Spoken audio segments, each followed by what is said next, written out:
Welcome. Tonight we're going to take a journey backward through time, not with urgency or excitement, but with the gentle pace of someone learning to slow down. We're traveling to the Middle Ages, to a world where bread was not simply food, but the very center of existence. Bread was currency. Bread was medicine. Bread was survival itself. You might think of bread as something ordinary, perhaps something you pick up without much thought on your way through a grocery store. But imagine for a moment what it would mean if nearly everything you owned, ate, and valued circled around a single golden brown loaf. Imagine if your health, your status, and your daily rhythm all moved to the beat of the baker's oven. This is not a story of romance or adventure. Rather, it's an investigation into something profoundly mundane. The bread that fed millions, shaped societies, and carried within it secrets about health, craftsmanship, and the very rhythm of medieval life. In examining why medieval bread nourished bodies in ways our modern bread often fails to do, we'll find ourselves understanding not just about grain and fermentation, but about an entire world that operated according to rules very different from our own. So, settle yourself. Let your breathing slow. We're about to enter a kitchen thick with flour dust, the warmth of a communal oven, and the steady, patient rhythm of a civilization built upon bread. Let us begin not with grand histories, but with the ordinary. Picture yourself in a medieval village, perhaps in northern France or the English Midlands or the Low Countries, sometime in the 12th or 13th century. The year does not matter much.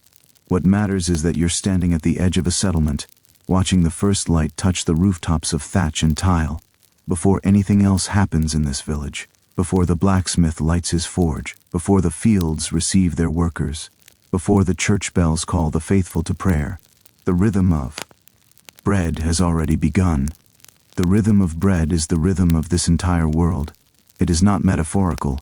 It is literal and constant. In many ways, to understand medieval life is to understand bread. When it was made, who made it, what it cost, and what it meant. Consider for a moment what bread represented in monetary terms. A loaf of bread might cost a laborer 1/5 of his daily wages. For a family of 4, bread consumed roughly half of their annual income. This was not luxury. This was necessity. A household's budget, if you could call it that, revolved around the acquisition of grain and its transformation into bread. Everything else, housing, clothing, tools, came after bread was accounted for. In many villages across medieval Europe, laws dictated the price of bread, the size of loaves, the quality that could be sold. These regulations existed because bread was too important to leave entirely to market forces. A baker who cheated on weight, who used inferior grain, who attempted to profit too greatly from hunger, faced serious punishment. In some places, a dishonest baker might be dunked in water, or paraded through the streets with a spoiled loaf around his neck. The community took bread very seriously indeed. For the common person, the laborer, the peasant, the servant, bread was made from whatever grain was most available and affordable. In much of medieval Europe, this meant rye. Rye was hardy, grew well in poor soil, and yielded reliably even in harsh conditions. The bread made from rye was dense, dark, and deeply flavorful. It had a nutty, almost earthy quality that, to modern palates, might seem unusual, but to medieval tongues was entirely normal, perhaps even comforting. Rye bread had a particular character. It was moist, sometimes remaining soft even days after baking. It did not crumble as easily as wheat bread. It had a slightly tangy flavor from natural fermentation, a quality that developed over the long, slow rise that rye dough underwent. The color was dark brown, almost gray in some cases, depending on how much of the bran remained in the flour. Then there was barley, which produced a bread that was coarser, rougher, with a texture that required patience to eat. Barley bread was often denser even than rye, and it had a grainy, almost gritty quality. Many people found it less palatable than rye, but in regions where barley was the primary grain, generations had adapted to its particular character. Barley bread lasted well in storage, did not mold easily, and sustained people through the long winters. There were also oats, which made bread with a distinctive, slightly sweet grain character. Oat bread was less common as a primary bread grain in much of Europe. Oats were often reserved for porridge or animal feed, but in Scotland and Scandinavia, oat bread was a staple. It had a particular texture, almost crumbly, that some found pleasant and others found frustrating. Often, these grains were mixed together in combinations that had evolved over generations. A loaf of bread might contain rye, barley, and whatever else was on hand, dried peas, beans, chestnuts, or acorns during lean times. The bread of the common people was an honest reflection of the harvest, the season, and the luck of the year. In a year of good harvest, the bread might be nearly pure rye, fine and consistent. In a year of poor harvest, it might contain every grain available, every legume that could be ground into flour, stretched as far as it could go to feed as many people as possible. This mixing of grains was not seen as adulteration, though some of it may have been unavoidable desperation. Rather, it was understood as the natural way of things. Grain was what the year had provided. You made bread from it, and you were grateful. As you moved up the social hierarchy, the grain changed markedly. The merchant, the minor noble, the prosperous tradesman might afford wheat bread regularly. Wheat was prized in a way that rye could never be. It was lighter, more finely textured, more golden in appearance. It required better soil, more careful cultivation, more resources to grow. Thus it was considerably more expensive. Wheat bread was a mark of status. A person's bread revealed their station in life as clearly as their clothing or their dwelling. At the very top, the nobility, the wealthy clergy, the highest echelons of merchant society, there was white bread. This was bread made from the finest wheat, perhaps further refined by sifting to remove much of the bran, perhaps made even finer through careful milling. White bread was a luxury so extreme that many common people would never taste it in their lives. It was for kings and bishops, for special occasions in the households of the powerful, for celebrations and important feasts. The sight of white bread on a table communicated abundance, wealth, and connection to power. This hierarchy of bread was not accidental. It reflected the very structure of medieval society itself. Your bread announced who you were. A visitor to a medieval household could determine the family's social standing by observing the bread served at the table. White bread meant nobility or very high status. Fine wheat bread meant merchant or minor gentry. Dark rye bread meant common folk. No words needed to be spoken. The bread itself was eloquent. Before the grain became dough, it had to become flour. And this work, the milling, was itself a significant part of medieval life, though many people rarely witnessed it directly. Milling was a skilled, important, and sometimes dangerous occupation. The miller was a crucial figure in the medieval village hierarchy, perhaps more powerful, and certainly more prosperous than his social rank might suggest. He controlled access to the mill, and often he controlled the terms under which grain was milled. This gave him significant leverage in the community. The process of milling itself was one of the great technologies of the medieval world, though by today's standards, it seems almost impossibly slow and labor-intensive. There were two primary types of mills in the medieval world. The water mill, powered by a river or a stream, could operate continuously as long as the water flowed. The windmill, which appeared later in the medieval period in most of Europe, was a more recent innovation that allowed milling to occur in regions without convenient water power. Both operated on the same basic principle. Mechanical power, whether from water or wind, was harnessed to rotate millstones. Imagine yourself inside a water mill, situated at the edge of a river. The sound would be constant and almost hypnotic, the low, rhythmic grinding of stone against stone, beneath the sound of flowing water and the creak of wooden machinery. The texture of the air would be thick with flour dust, a fine powder so fine it seems almost like mist. This dust coats everything it touches, the wooden beams, the machinery, the miller's clothing and hair, even the water of the stream itself. The light, filtering through small windows, would seem to glow with suspended particles, like a cathedral filled with divine mist. In some mills, the flour dust was so thick that it created a genuine fire hazard. Mills occasionally caught fire and burned spectacularly, the fine flour dust igniting from sparks or friction. The miller would feed grain into a hopper, a wooden funnel that allowed it to descend slowly between two great millstones. The upper stone, called the runner stone, rotated steadily. The lower stone, the bedstone, remained still and fixed. Between them, grain was crushed, ground, and transformed into flour with a patience that no modern machine could replicate. The miller adjusted the gap between stones constantly throughout the day, using a complex system of levers and screws, ensuring even grinding and preventing excessive friction that might generate heat and damage the flour. This was not quick work. A full day of milling, perhaps 10 to 12 hours of operation, might yield enough flour to feed a substantial village for a few days, depending on the village's size. The miller kept a portion as payment for his labor, the multure, which was often taken directly from the grain before it was ground, a system that enriched the miller considerably. If a person brought in 10 measures of grain, the miller might keep 1 measure, returning 9 measures of flour.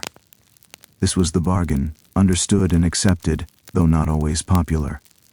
The miller, therefore, despite his somewhat humble appearance as a tradesman, was often a prosperous man.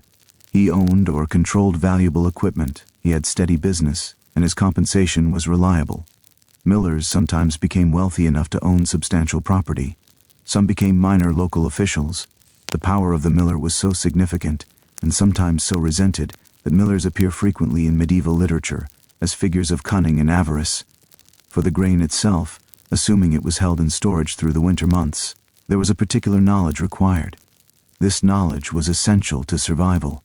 Grain stored in damp conditions would rot, developing mold and mildew. The affected grain would be useless, and the loss could be catastrophic. Grain exposed to rodents and insects would be lost grain by grain, its loss sometimes going unnoticed until the theft became substantial. Weevils were particularly destructive. A single pair could populate an entire grain store within months. A grain weevil infestation could consume a year's stored harvest. Storage required constant vigilance. Grain was kept in clay vessels, wooden boxes, or specialized storage buildings, elevated off the ground and protected from dampness.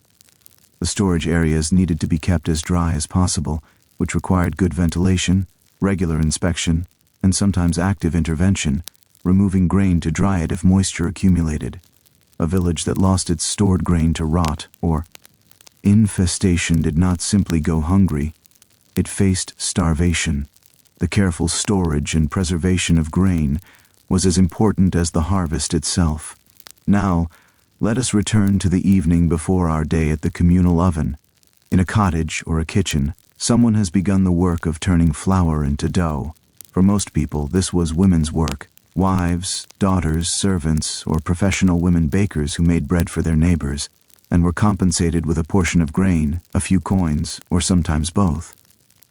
The flour would be measured into a wooden bowl, a wooden kneading trough, or sometimes directly onto a clean surface, perhaps a wooden table or a special board reserved for this purpose. Water would be added, water that had been drawn from the well, from the stream, or from the household store.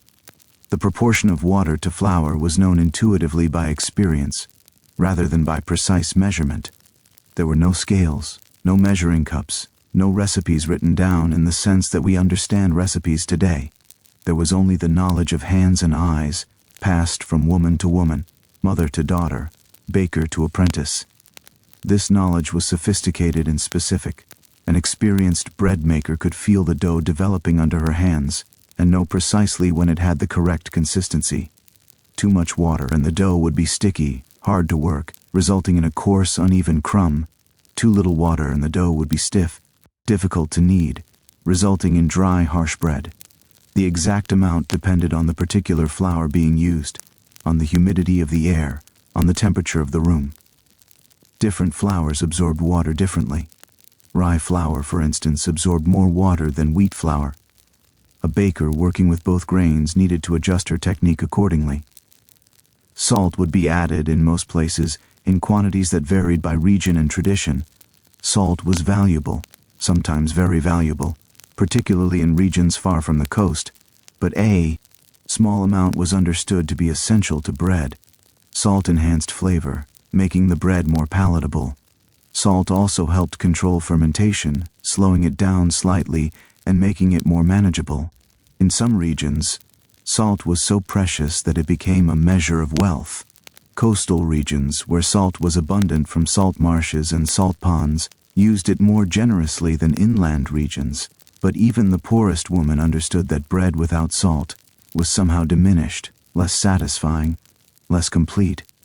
Yeast was the invisible actor in this entire drama, the unseen force that made bread. In the medieval world, bakers did not cultivate yeast in packets or jars, did not purchase it from a supplier. Instead, they relied on natural fermentation, the wild yeasts that lived in the air, in the flour, in their baking vessels and on their hands. Some bakers used barm, the foam that rises on beer during fermentation, which contained abundant wild yeasts. In communities where beer was brewed regularly, barm was a natural byproduct and readily available. Some kept a portion of yesterday's dough, called a starter, a leaven, or a sponge, to seed today's loaf. This was perhaps the most common method. A woman would reserve a piece of dough from yesterday's batch, wrap it, keep it in a cool place, and use it the next day as a fermentation starter. This starter contained wild yeasts that had colonized it, yeasts that were suited to the particular environment, the temperature, the humidity, the flour of that kitchen. Over weeks and months, as the starter was fed and maintained, it developed a particular character, a particular balance of yeast species and bacteria that gave the bread from that kitchen a distinctive flavor. Some bakers relied entirely on the wild yeasts naturally present on flour and in the environment, which would eventually colonize the dough and begin the slow work of fermentation. This was slower and less reliable than using a starter, but it was possible. In some households, bread might take a very long time to rise, 18 hours, 24 hours, or even longer, as wild yeasts slowly found their way into the dough and began their work. This fermentation process, you should understand, was not accidental or mysterious to the medieval baker. It was known and managed to whatever degree the baker's knowledge and experience allowed.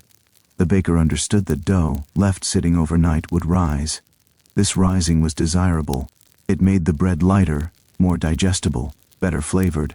The dough would be left to rise in a cool place overnight, perhaps 9 to 14 hours, sometimes longer, depending on the weather, the temperature of the kitchen, the strength of the fermentation starter, and the desired characteristics of the bread. The kneading of bread was physical, rhythmic work that engaged the whole body. A woman, and it was usually a woman, though male bakers certainly existed and worked in this capacity, would fold the dough repeatedly, using the heel of her hand, rolling it, turning it, folding it back upon itself. This was not violent work, not aggressive.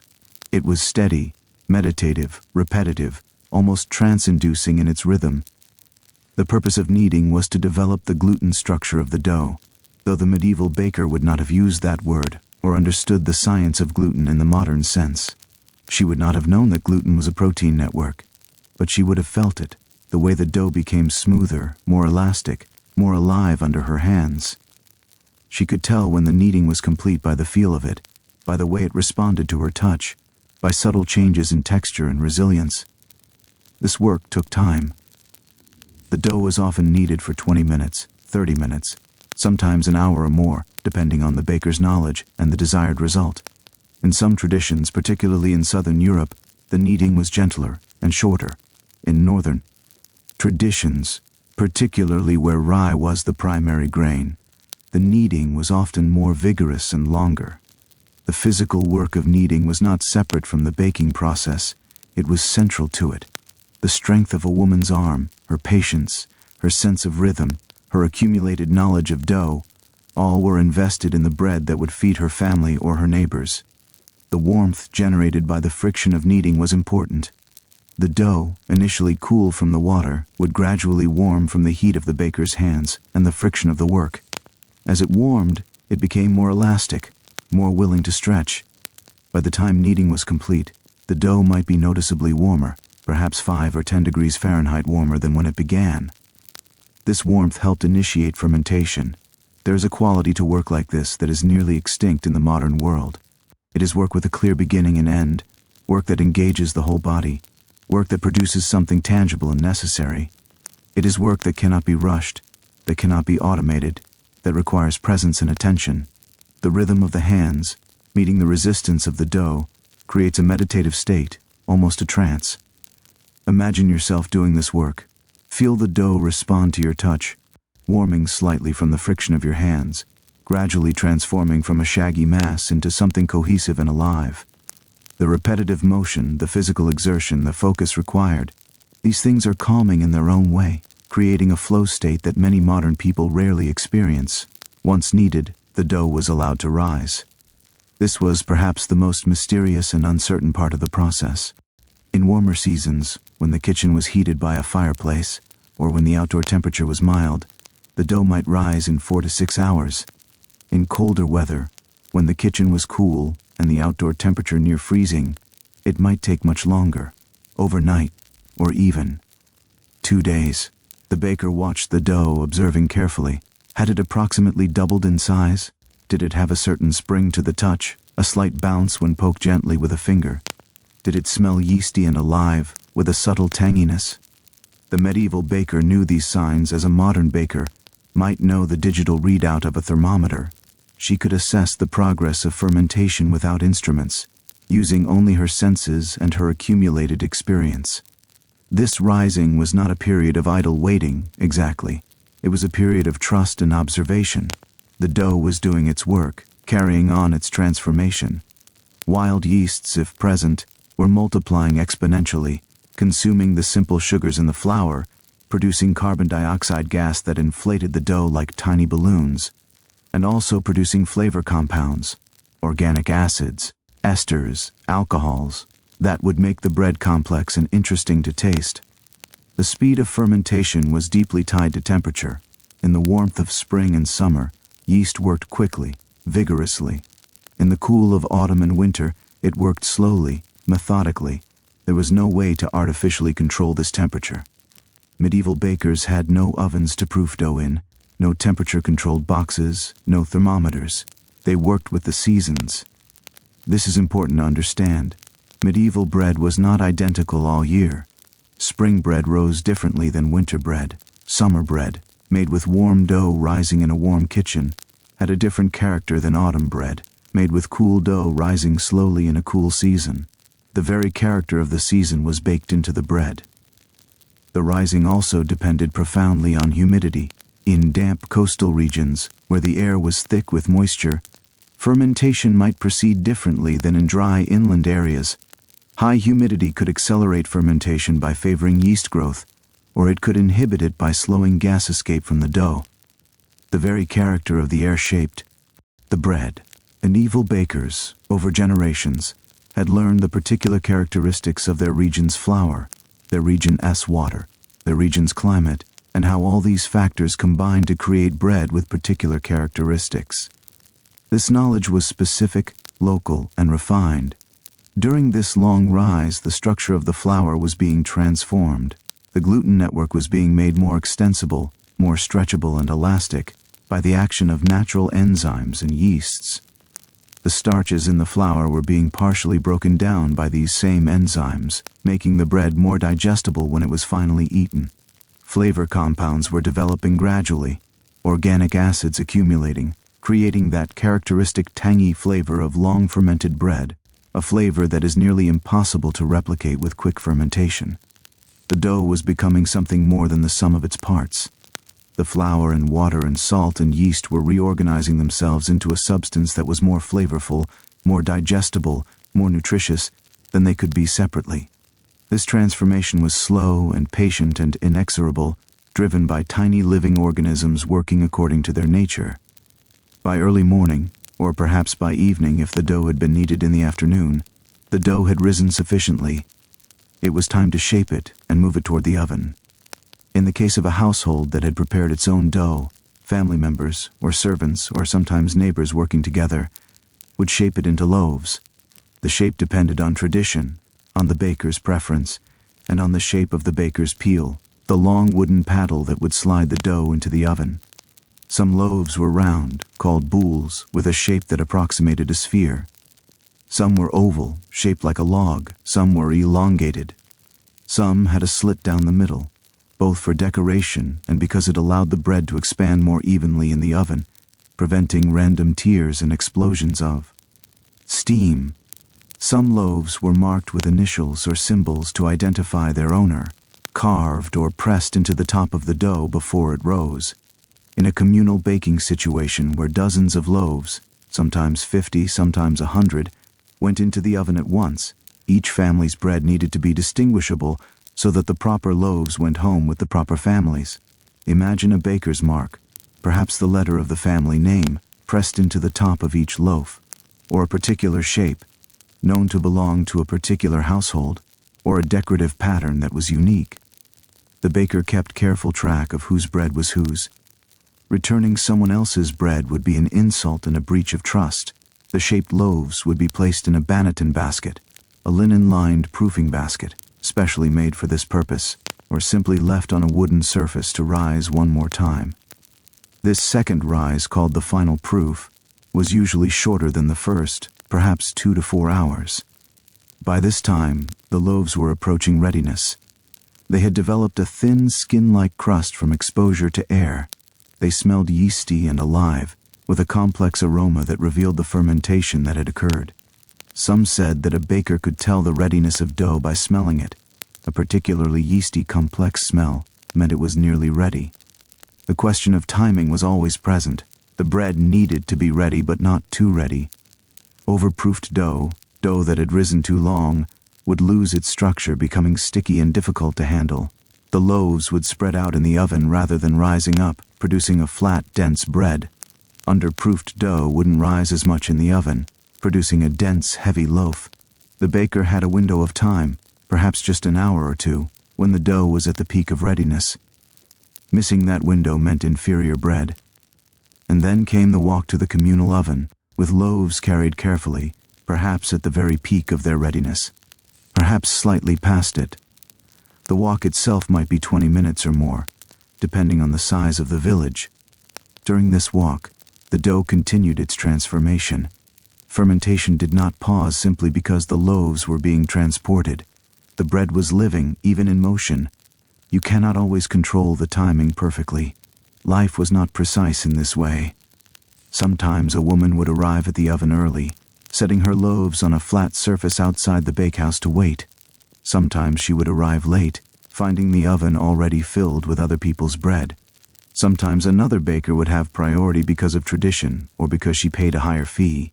The communal oven required negotiation, patience, and an acceptance of imperfection. The communal oven was a substantial structure, built of stone or clay, often housed in a modest building unto itself.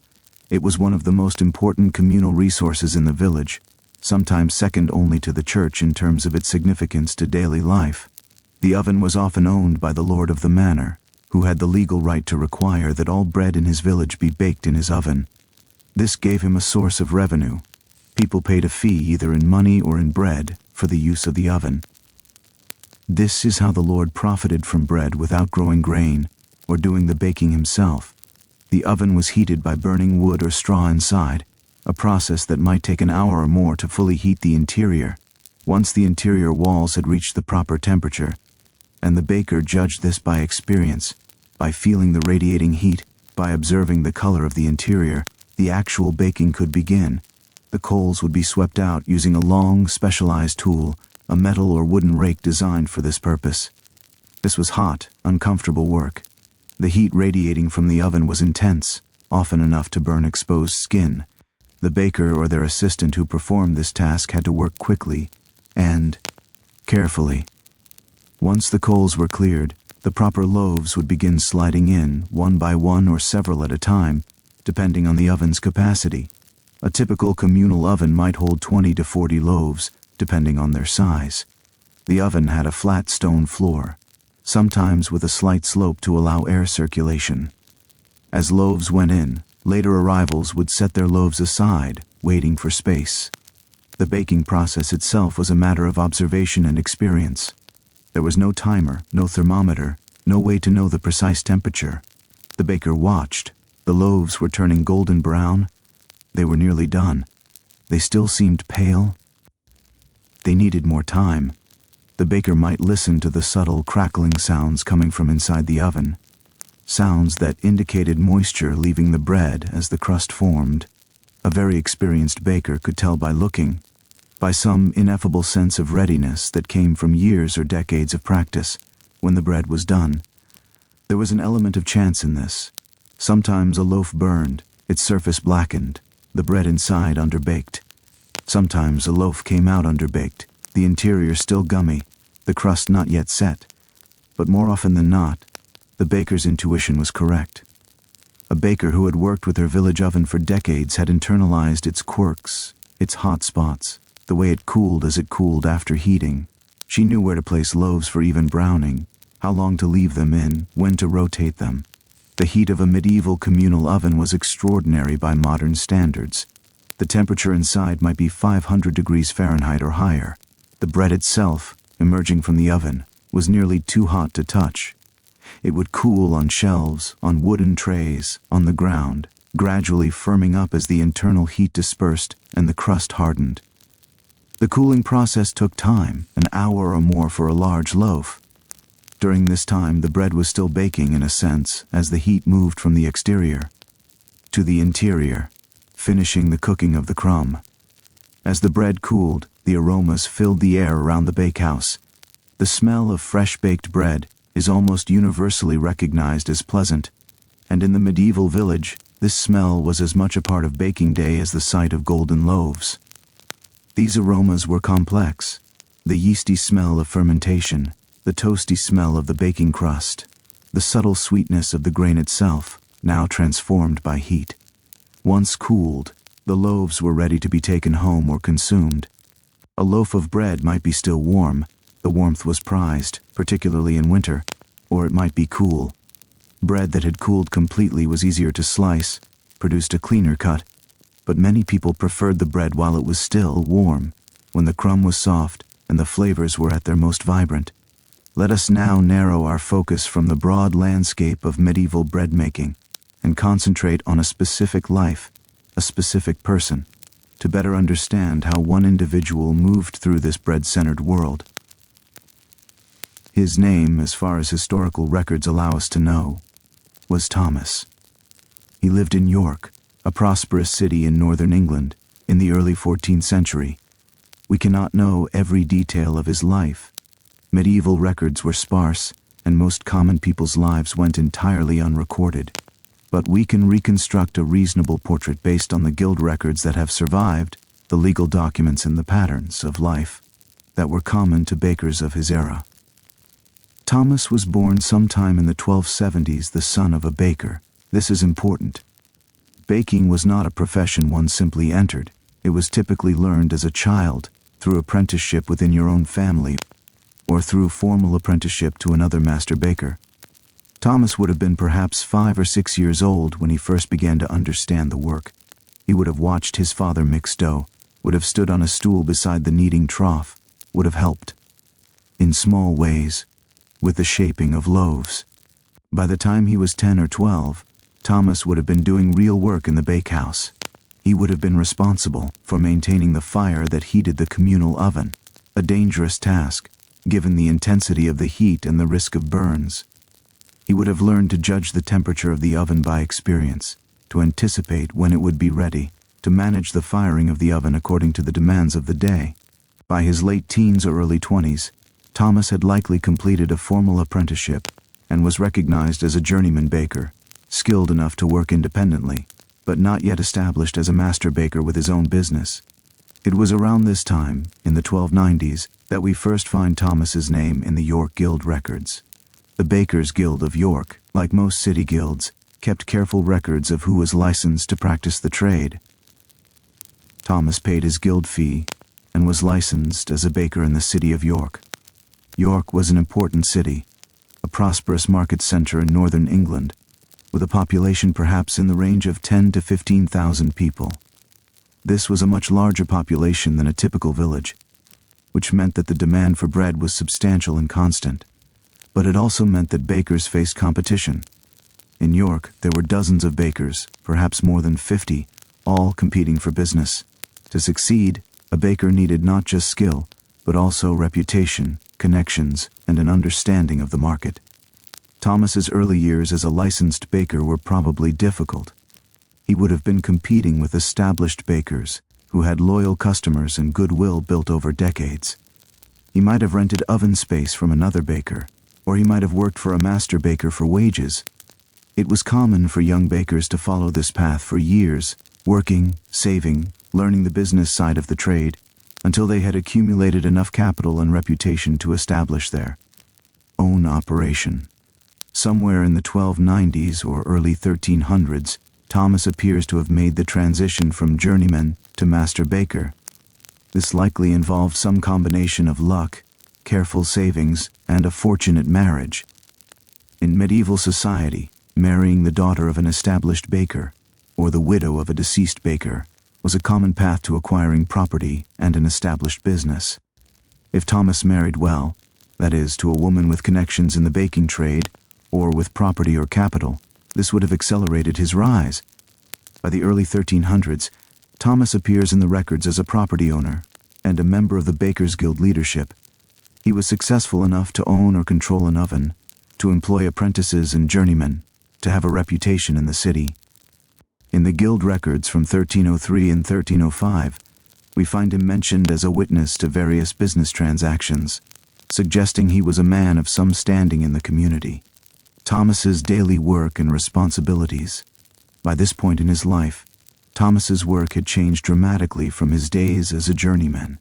As a master baker with his own operation, Thomas was not necessarily doing all the physical labor of baking himself. He might have had several employees, journeymen and apprentices, who did much of the actual baking, but Thomas would have been responsible for managing the operation, deciding what to bake, setting prices, negotiating with grain merchants, dealing with customers, and most importantly, maintaining the quality and reputation of his bread. In a city like York, a master baker might sell bread in different forms. There was the standard loaf, which was the bread that common people bought daily. There was the manchet, a fine white bread made from the best wheat, sold to wealthy customers. There was also darker bread made from rye and barley, which was cheaper and sold to the poor. A master baker might also have contracts to supply bread to institutions, monasteries, hospitals, prisons, the households of nobles. These contracts provided steady income, but also strict obligations. The bread had to meet specified standards, had to be delivered on time, and had to be of consistent quality. Thomas would have needed to be competent at several kinds of business, in addition to his understanding of baking. He would have needed to manage finances, keeping track of his expenses and income, calculating profit margins, understanding the cost of grain and how it affected the price he could charge for bread. He would have needed to understand the grain market, knowing when to buy grain in bulk at lower prices and when to work with smaller purchases at higher prices. He would have needed to manage his relationships with grain merchants and millers, negotiating favorable terms. Additionally, Thomas would have been involved in the governance of the Bakers' Guild. Medieval guilds were not just professional organizations, they were also regulatory bodies. The guild was responsible for maintaining standards in the trade, making sure that bakers used good ingredients, charged fair prices, and did not cheat customers. The guild enforced these standards by inspecting bakers' work, finding those who violated standards, and in serious cases, bringing legal action. Thomas served as a guild officer several times in his career, according to the surviving records. This would have involved meeting with other master bakers to set standards, to discuss the state of the grain market, to plan the guild's response to changes in the city.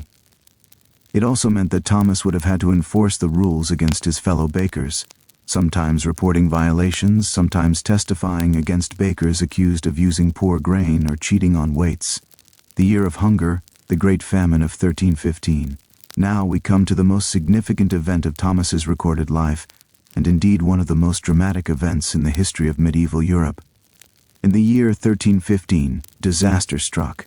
After several years of weather patterns that had pushed toward wet and cool, the spring of 1315 arrived with torrential rains that would not stop. Day after day, week after week, the rains fell across northern Europe. Crops that should have been growing were waterlogged, rotting in the fields. Hay that should have been drying for winter livestock feed remained sodden and useless. The rains continued through the summer. The harvests that finally came in autumn were catastrophic. The grain yields were half, a third, sometimes even less of what was normal.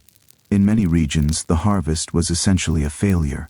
The grain that was harvested was often moldy, damaged by the moisture, less nutritious than normal grain. What followed was the first of several years of crisis that became known as the Great Famine of 1315 to 1322. This was not a localized famine affecting one region. It was a European catastrophe affecting England, France, the Low Countries, Germany, and beyond. By some estimates, between 5 and 10% of the population of Northern Europe died in the famine and the diseases that followed it. For Thomas, in York, the famine meant a complete transformation of his world. The price of grain, which had been relatively stable for years, began to rise. In the autumn of 1315, wheat cost perhaps 50% more than it had the year before. By winter, it had doubled. By spring of 1316, it had tripled. A person who had spent perhaps 30% of their income on bread suddenly found that bread consumed 90% of their income, or more. Many people could not afford to buy bread at any price. The social structure of medieval society, which had rested on a foundation of bread providing reliable sustenance, began to crack. People who had always been able to buy bread could no longer afford it. Vagrants and beggars, always present in medieval cities, suddenly became desperate and violent. Poor harvests meant that there was no work in the fields in winter. So agricultural workers, who might have returned to the countryside in winter to find work and cheaper food, instead remained in the cities, adding to the pressure on food supplies. Thomas faced an impossible situation. As a baker, he was dependent on grain as his primary resource. But grain was becoming impossibly expensive and difficult to find. He would have needed to pay high prices to grain merchants, and this ate into his profit margins. His customers, facing starvation, would demand that he maintain his prices or lower them, even as his costs soared. The tension between what he could afford to charge and what customers could afford to pay became untenable. In cities like York, the government began to intervene in the grain market. Officials attempted to impose price controls on bread and grain, trying to keep prices at a level that the poor could afford. But price controls in the face of severe scarcity do not solve the problem. They often make it worse. If the price of bread is controlled at a level below what a baker must pay for grain, then bakers will stop baking, will sell their grain elsewhere, or will attempt to stretch their flour with cheaper, inferior ingredients. Guild records from York during this period become more frantic, more desperate. There are multiple accounts of bakers being fined for using flour that contained too much bran, or that had been adulterated with peas or beans, or that was simply of poor quality. These fines suggest that many bakers, facing impossible margins, were trying to cut corners. Some were adding water to their dough to make smaller amounts of flour stretch further, producing loaves that were larger but less filling. Some were mixing the grain with anything available: peas, beans, acorns, chestnuts, even tree bark in some cases, to make their flour stretch. The guild attempted to maintain standards, but the enforcement of these standards became problematic when the fundamental problem was that grain was simply not available at any reasonable price. It was not exactly that individual bakers were being dishonest, it was that the entire economic structure was breaking down. Thomas's choices in crisis. We do not have direct evidence of what Thomas did during the famine years, but we can infer from the patterns visible in the historical record.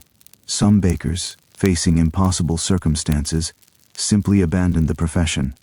They sold their property, left the city, or sought other work. Some bakers became wealthy during the crisis because they had either hoarded grain before prices rose dramatically, or because they had connections to nobles or monasteries that guaranteed them grain supplies at reasonable prices, allowing them to maintain profitable operations while other bakers failed. Thomas appears to have survived the famine years, based on the fact that his name appears in guild records after 1318, when the worst of the crisis had passed. This suggests that he had found a way to navigate the difficult years, either by having access to grain supplies, or by diversifying his products, or by simply maintaining lower profit margins and accepting reduced returns. It is also possible that Thomas benefited from being an established, reputable baker with strong connections to the guild and to the city's institutions. A baker with a reputation for honesty and quality might have been trusted to supply bread to important institutions, even during times of crisis. A monastery or hospital might have guaranteed him a certain amount of grain in exchange for reliable bread supplies. This kind of arrangement would have kept him solvent during the worst years. By 1320 or 1321, the immediate crisis was passing. The harvests improved. Grain became more available and affordable. The price of bread began to decline. The famine had passed, though it had left profound marks on the society that survived it. Population had declined, social structures had been disrupted, and people had experienced a level of hunger and desperation that marked them for the rest of their lives. Thomas's later years. Thomas survived the famine and continued to work as a baker for several more decades. He appears in records through the 1320s and 1330s, still a prominent member of the Bakers' Guild, still involved in the governance of the trade. By the 1330s, he would have been in his 60s, or possibly older, an elderly man by the standards of the time. We lose track of Thomas in the records after the 1330s. He either retired from active baking or he died. By the 1340s, his name appears no longer in the documents, but his life had spanned a significant period in the history of bread and baking. He had lived through the establishment of the Bakers' Guild system in its more formal structure, through the great catastrophe of the famine, through the recovery that followed. Thomas's life illustrated several important truths about medieval bread and medieval life. First, bread was the central fact of existence. Every major event, the rise of a baker in society, the crisis of famine, the governance of cities, revolved around bread, its production, its price, its availability. Second, the production of bread was not a simple, stable enterprise, but one subject to constant pressures and uncertainties. The weather, the market, the grain harvest, the regulations of the guild and the city, all of these things affected the baker's daily work. Third, Thomas's life illustrated the precariousness of medieval life, even for someone who was relatively successful and established. In ordinary years, Thomas was a respected master baker, a member of the guild leadership, a property owner. But in the famine years, he faced existential crisis, just like everyone else. The only difference was that his knowledge and connections perhaps gave him somewhat better odds of survival than those of the laboring poor. Finally, Thomas's life illustrated the integration of bread making into the entire social and economic system of medieval society. A baker was not just a craftsperson. He was also a businessman, a guild member, an agent of the city's government, a participant in complex negotiations over price and quality and access to resources. The knowledge and skill required to be a successful baker extended far beyond the technical skill of mixing, kneading, and baking dough. The broader impact of the famine on bread making. The famine of 1315 to 1322 had lasting effects on bread-making practices across Europe. One significant change was in the regulation of bread. Before the famine, bread regulations existed, but they were often loosely enforced. The crisis of the famine demonstrated the importance of maintaining standards, and in its aftermath, cities strengthened their oversight of the baking trade. Regulations about loaf weight, about the quality of grain used, about the avoidance of adulterants became more strict and more consistently enforced. The famine also accelerated a shift toward more bread standardization. Before 1315, bread was relatively variable in quality and character. It depended on the local grain, the season, the individual baker's technique. The famine made clear that reliability was important. A system where bread was more consistent, where a customer could know what they were getting, where standards were maintained, was preferable to one where quality varied significantly. Over the subsequent decades, bread became more standardized, more regulated, more uniform in character from baker to baker. The famine also seems to have affected the relationship between bakers and the grain trade. In the aftermath of the famine, some cities and regions attempted to create grain reserves, stores of grain that could be drawn on in times of shortage. This represented a recognition that grain supply was too important to be left entirely to market forces. The famine had demonstrated the dangers of dependence on annual harvests without buffer stocks. Additionally, the famine affected the relationship between bakers and their customers in ways that lingered for generations. The desperation of the famine years the evidence that bakers had sometimes adulterated bread, the memory of starvation. These things created a lasting suspicion of bakers. For generations after 1322, there was an undercurrent of resentment against bakers, a sense that they had prospered while others starved, or that they had been dishonest in their practices. This resentment was not always fair. Bakers had suffered greatly during the famine, and many had tried to serve their customers as well as they could given impossible circumstances. But the memory persisted. The discovery of medieval bread. Imagine yourself in the early 20th century, in the role of an archaeologist carefully excavating a medieval site in the north of England. You are working in what was once a bakery. You know this because the structure has an oven, a large communal oven built of clay and stone. The oven has not been used for perhaps 600 years. It sits in the earth, surrounded by layers of sediment that tell the story of centuries. As you work, carefully removing soil layer by layer, you make a remarkable discovery. Inside the oven, in a corner where it had fallen and been covered by ash and debris, is something entirely unexpected: bread. Actual bread, preserved for centuries in the dry, cool, protected environment of the oven. The bread is blackened, hardened, transformed by time. But it is unmistakably bread, a loaf with a crust, with an interior crumb structure visible where it is broken. This kind of discovery is rare, precious to archaeologists and to historians. Bread is organic, perishable. Most medieval bread has vanished into dust centuries ago, but occasionally under the right conditions, in wet, anaerobic environments, like bogs, or in dry, sealed environments like abandoned ovens, bread can be preserved essentially unchanged. These preserved loaves are like messages from the past, tangible evidence of what medieval bread actually was. When examined carefully, these ancient loaves reveal surprising information.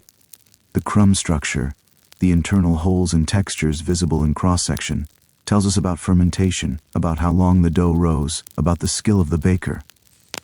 The crust tells us about oven temperature and baking time. The density and weight of the loaf tell us about hydration and the type of flour used. Seeds and plant fragments found in the bread tell us what was growing in the fields at the time, what was being added to the flour, what the environment was like. One famous example is a loaf of bread discovered in the excavation of Herjolfsnes in Greenland, preserved in the permafrost. This bread, dating to the Norse settlement period, was made from barley and rye, with a dense crumb structure indicating a long fermentation. The loaf had clearly been broken and partially consumed, perhaps abandoned when the household was hastily abandoned. The preservation of this bread is so complete that one can observe the individual grain particles in the flour, can see the gluten structure, can even smell the bread when it is exposed to air after its long preservation. What medieval bread reveals: the science of fermentation. These preserved loaves have allowed modern scientists to learn surprising things about medieval bread. When researchers have examined the microbial communities, the bacteria and yeasts, that are present in these ancient breads, they have found that the fermentation processes were far more sophisticated than we might have assumed. Medieval bread was not fermented by a single yeast species, but by complex communities of yeasts and bacteria. In many cases, the fermentation involved wild yeasts, Saccharomyces cerevisiae, the same species used in modern bread making and brewing, but also other species like Saccharomyces pastorianus and others.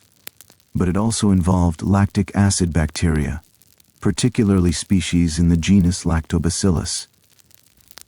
These bacteria were crucial to the character of medieval bread. The lactic acid bacteria, acting in concert with the yeasts, created an environment in the dough that was hostile to pathogenic bacteria.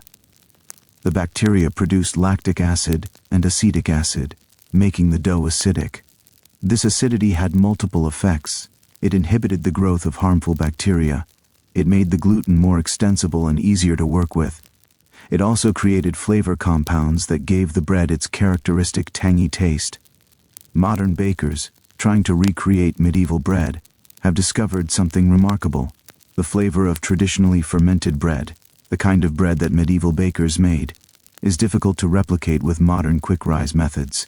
The reason is that the lactic acid bacteria require time. They work slowly, gradually producing acids and flavor compounds. A dough that rises in 4 to 6 hours, as modern commercial bread does, has not had sufficient time for these bacteria to make their full contribution. A dough that rises for 18, 24, or even 36 hours develops a much richer, more complex flavor. This is significant because it helps us understand why medieval bread was, in many respects, superior to modern bread in terms of digestibility and nutrition. The long fermentation did several important things. First, it broke down phytic acid, a compound present in grain that inhibits the absorption of minerals like iron, zinc, and calcium. Phytic acid is reduced by enzymatic action during fermentation, making the minerals in the bread more bioavailable. This means that a person eating long fermented bread was able to absorb more of the iron, zinc, and other minerals present in the grain. Second, the long fermentation partially broke down gluten. This made the bread more digestible, easier for the human digestive system to process. A person eating long fermented bread might have experienced less bloating, less gastrointestinal distress than a person eating bread made from the same grain but fermented quickly. Third, the fermentation process produced various compounds that may have had probiotic effects. The lactic acid bacteria themselves, along with the compounds they produced, may have had beneficial effects on the gut microbiome of people who consumed them. This is speculative, but it is supported by the observation that traditional sourdough bread fermented with lactic acid bacteria and wild yeasts, is often easier to digest and less problematic for people with grain sensitivities than modern commercial bread. The hidden knowledge in medieval bread making. One of the mysteries that archaeologists and historians have encountered is the degree to which medieval bakers understood the science behind what they were doing. It is clear from the evidence that medieval bakers had sophisticated knowledge of fermentation, of the behavior of dough, of the effects of temperature and time on bread. But did they understand this knowledge in terms of microbiology and chemistry?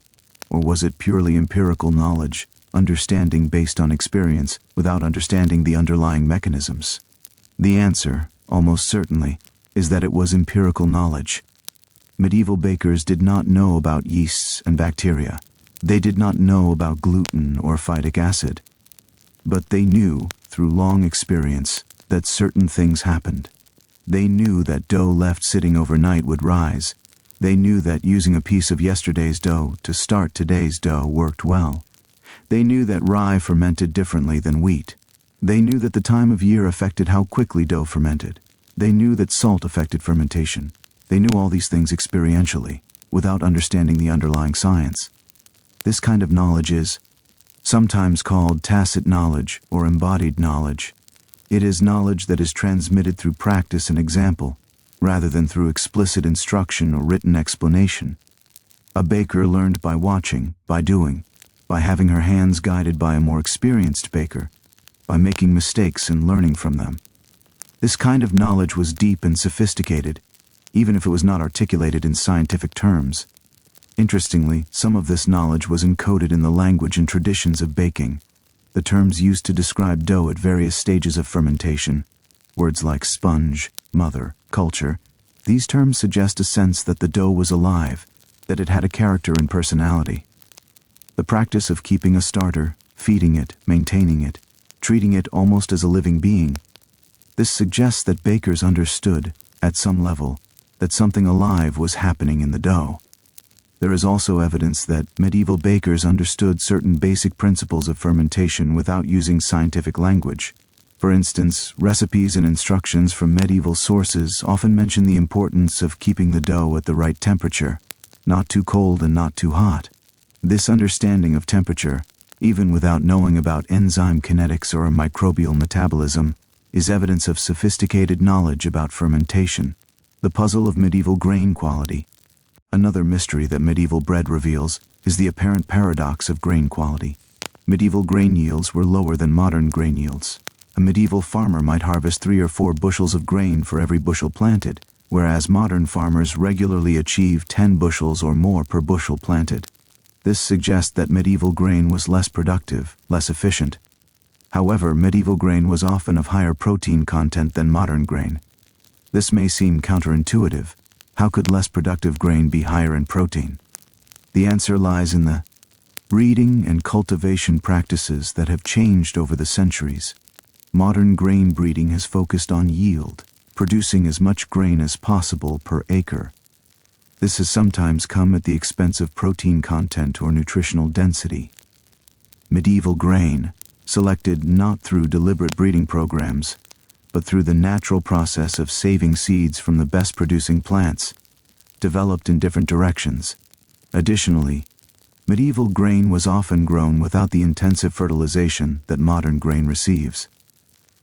The use of nitrogen fertilizers in modern agriculture increases yield, but can sometimes reduce protein content slightly. Medieval grain, grown on land that was rotated between grain, legumes, and fallow, sometimes received manure, but not chemical fertilizers. This may have resulted in grain with a different nutritional profile. The practical effect of this difference is that medieval bread, made from less productive but more nutritious grain, and fermented slowly to maximize nutrient absorption, was probably more nutritious per calorie than modern bread. A medieval laborer eating a pound of dark rye bread was probably absorbing more nutrients, more minerals, more protein, than a modern person eating a pound of white sandwich bread. Bread and medicine, the healing properties. In medieval texts, bread appears frequently not just as food, but as medicine. Medieval physicians and healers understood that bread could treat illness, could restore health, could serve medicinal purposes. This understanding, while not grounded in modern medicine, was not entirely without basis.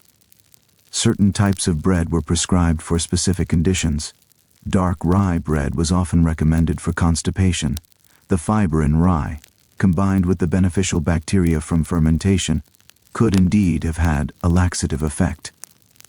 White bread was sometimes prescribed for intestinal troubles, perhaps because it was less fiber-rich and easier to digest. Bread made with certain herbs or additions, bread with anise for instance, was believed to have specific medicinal properties. Some of these recommendations make sense from a modern nutritional standpoint.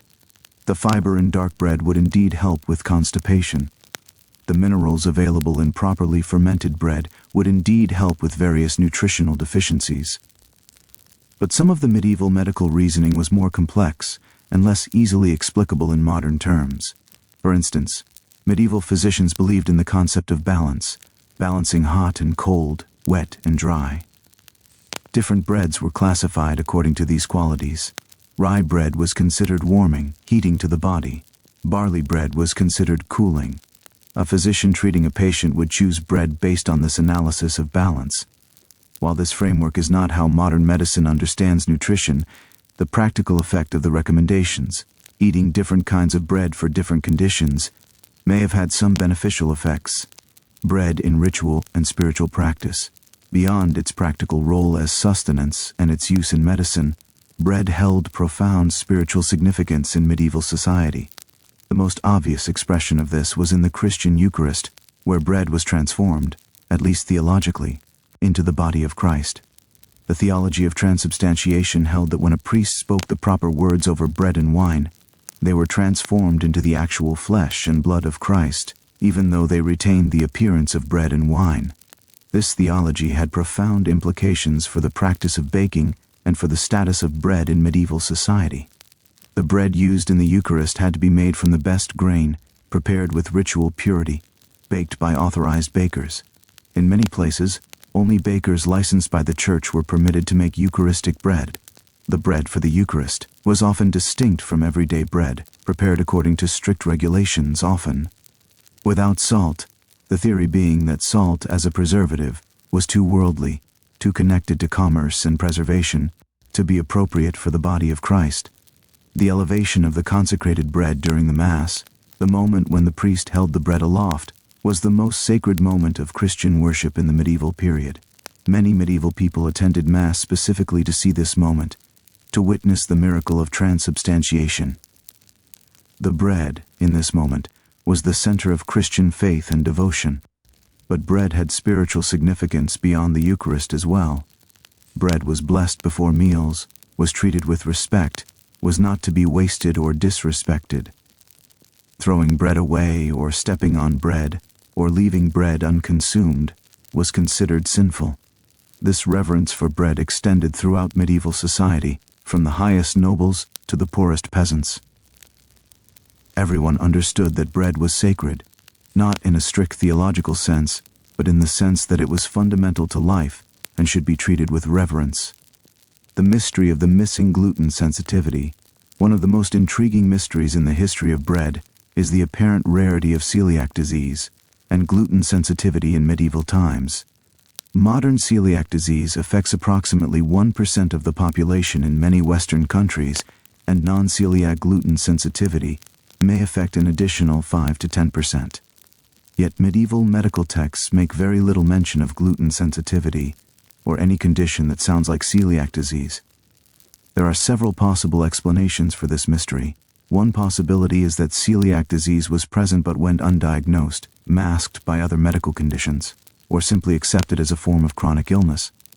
Another possibility is that something about medieval bread, perhaps the long fermentation, perhaps the lower gluten content of medieval grain, perhaps some other factor, made it less problematic for people with gluten sensitivity. Modern research has shown that long fermentation of bread reduces gluten content and makes gluten more digestible. A loaf of traditionally fermented sourdough bread has measurably less gluten than a loaf of bread made with quick modern fermentation. Additionally, some research suggests that certain medieval grain varieties, no longer commonly grown, may have had lower gluten content or different types of gluten that were easier to digest. It is also possible that the lower overall consumption of bread in medieval times meant that people with gluten sensitivity, while they may have suffered some symptoms, did not experience the severe malnutrition that results from celiac disease in modern times. Or it is possible that the presence of so many other gut irritants in medieval life, parasites, unsafe water, poor sanitation, meant that gluten sensitivity was masked by other problems.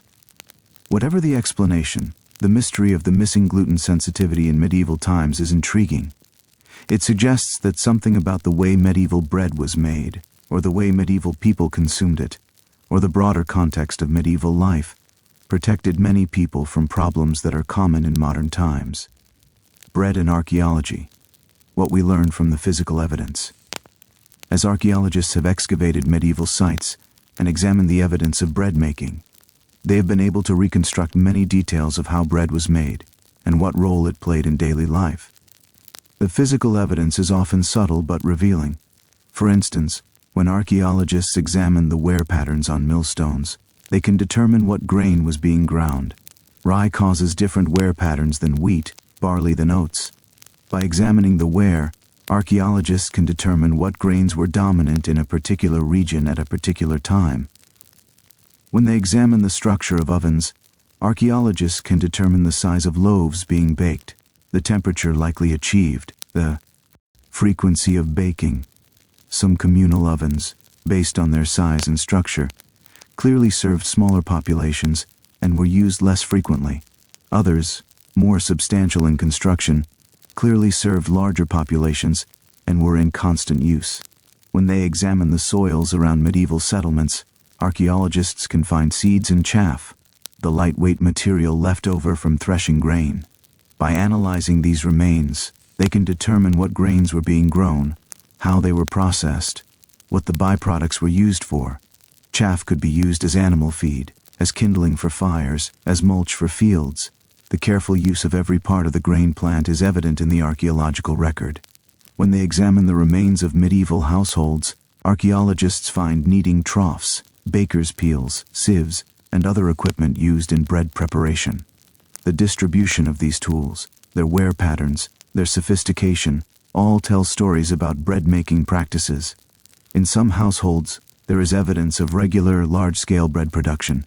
In others, the equipment is minimal, suggesting less frequent baking. All of this evidence combines to create a picture of medieval bread making as a sophisticated, skilled, carefully managed practice. It was not simple or crude, but rather complex and refined, developed over centuries to achieve good results with the available technology and resources. Let us now turn our attention to the contrast that bread reveals about medieval society. To understand the significance of bread, we must understand how different it was depending on where one stood in the social hierarchy. The bread of the noble was not simply better quality than the bread of the peasant. It was a different substance entirely, and the consumption of different breads was itself a statement about power and status. Imagine yourself in the hall of a medieval noble, perhaps an earl or a duke, in the late 13th century. The hall is large, with high ceilings and a great fireplace. A feast is being prepared. The table where the noble and his family will eat is laden with foods of every description: roasted meats, fish, fresh fruits, pastries, vegetables cooked in elaborate ways. But before any other food is placed on the table, the bread arrives. This bread is white, not cream-colored or pale yellow, but actually white as flour itself. It is fine-textured, with a tender crumb. It does not have the dense, chewy quality of dark rye bread. Rather, it is light, almost delicate. The crust is thin and crisp. When broken, the interior is soft and yielding. This is the bread that only the wealthy can afford. The whiteness of this bread requires explanation. Medieval grain, when milled, produces flour that still contains much of the bran, the outer layer of the grain kernel. This bran makes the flour darker, more grayish. To produce white flour, the bran must be removed. This requires additional processing. The flour must be sifted repeatedly, or it must be bolted, passed through a fine cloth that catches the bran particles. This additional processing requires time, equipment, and skill, all of which cost money. In some cases, medieval bakers achieved whiteness through even more elaborate means. Some used to bleach techniques, perhaps exposing the flour to air and light, which could lighten the color. Some used special milling techniques to produce very fine flour. In the most exclusive cases, flour might be imported from regions known for particularly white flour. The production of white bread was an art form and a luxury. The taste of this white bread was refined, delicate. The absence of bran meant the absence of the subtle, earthy flavors that bran provides. The fine texture meant that each bite dissolved quickly in the mouth. The bread was so soft that elderly nobles with poor teeth could eat it without difficulty. White bread was not just food for the wealthy. It was a statement about refinement, about distance from the crude, dark, heavy bread of the common people. In the meal, white bread held a special place. It was eaten alongside the finest meats and fish. It was used to soak up rich sauces from elaborate dishes. It was sometimes served with honey or with sweet preparations. The bread itself was sometimes flavored, made with saffron to produce a slightly yellow-tinged white bread, or with other spices. Bread made with saffron was extraordinarily expensive, as saffron was one of the costliest spices in the medieval world. The production of white bread in a noble's household was often the responsibility of a specialist baker, brought in specifically for important feasts and celebrations. This baker would have the finest grain available, selected specifically for whiteness and quality. The baker would have access to the best equipment, and the baker would have time. White bread often requires gentle handling, precise fermentation management, careful baking. A baker working in a noble's household had the luxury of time that a baker working in a commercial bakery, serving many customers, often did not have. The bread of the merchant and the professional, the middle ground. Between the white bread of the nobility and the dark bread of the common people, there existed a middle category: wheat bread, sometimes fine wheat bread, but not the pristine white bread of the elite. The merchant, the successful tradesperson, the minor official of the church or the crown, might eat wheat bread regularly. This bread was not white, but it was lighter and finer than rye bread. It was made from pure wheat flour without the addition of barley or rye. It had a golden or pale yellow color. The texture was reasonably fine, though not as delicate as white bread. Wheat bread required expensive grain, but it did not require the additional processing that white bread did. The grain was simply milled and made into bread. The whiteness was not pursued. The natural color of wheat flour was acceptable. This bread was a marker of prosperity, a sign that the eater could afford the more expensive grain, but it was not the ultimate luxury of white bread. The taste of wheat bread was milder, more refined than rye bread, but it retained more of the grain flavor. It had a natural sweetness from the wheat. The crumb was lighter and more open than rye bread, but more substantial than white bread. For many people who could afford it, wheat bread was preferable to white bread. It was refined enough to be a marker of status, but substantial enough to be genuinely satisfying as the foundation of a meal. Wheat bread was the bread of people who were doing well, but not extraordinarily well. A successful baker or miller might eat wheat bread.